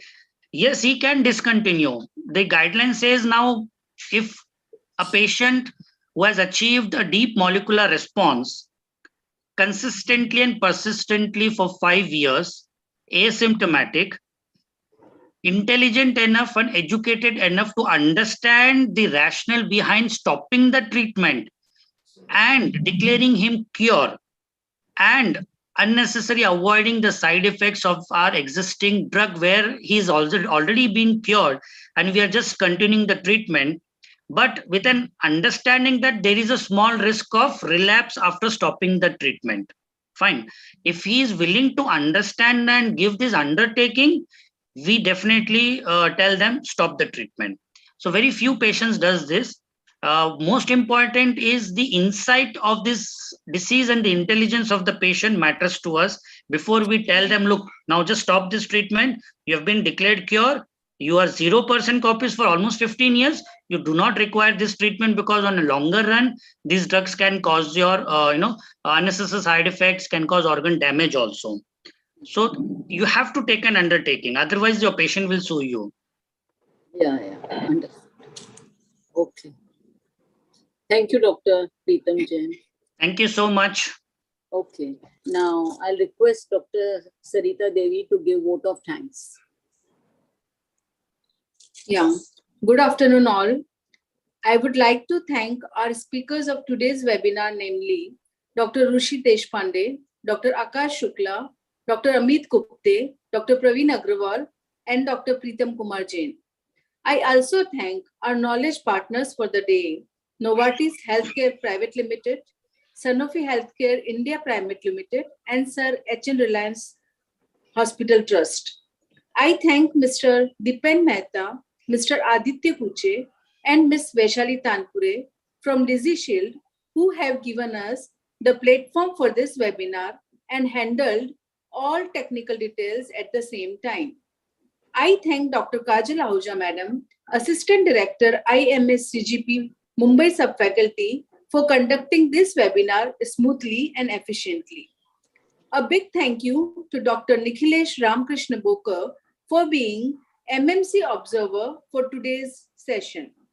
Last but not the least, I thank you all delegates for participating in this webinar in large numbers and making it a grand success.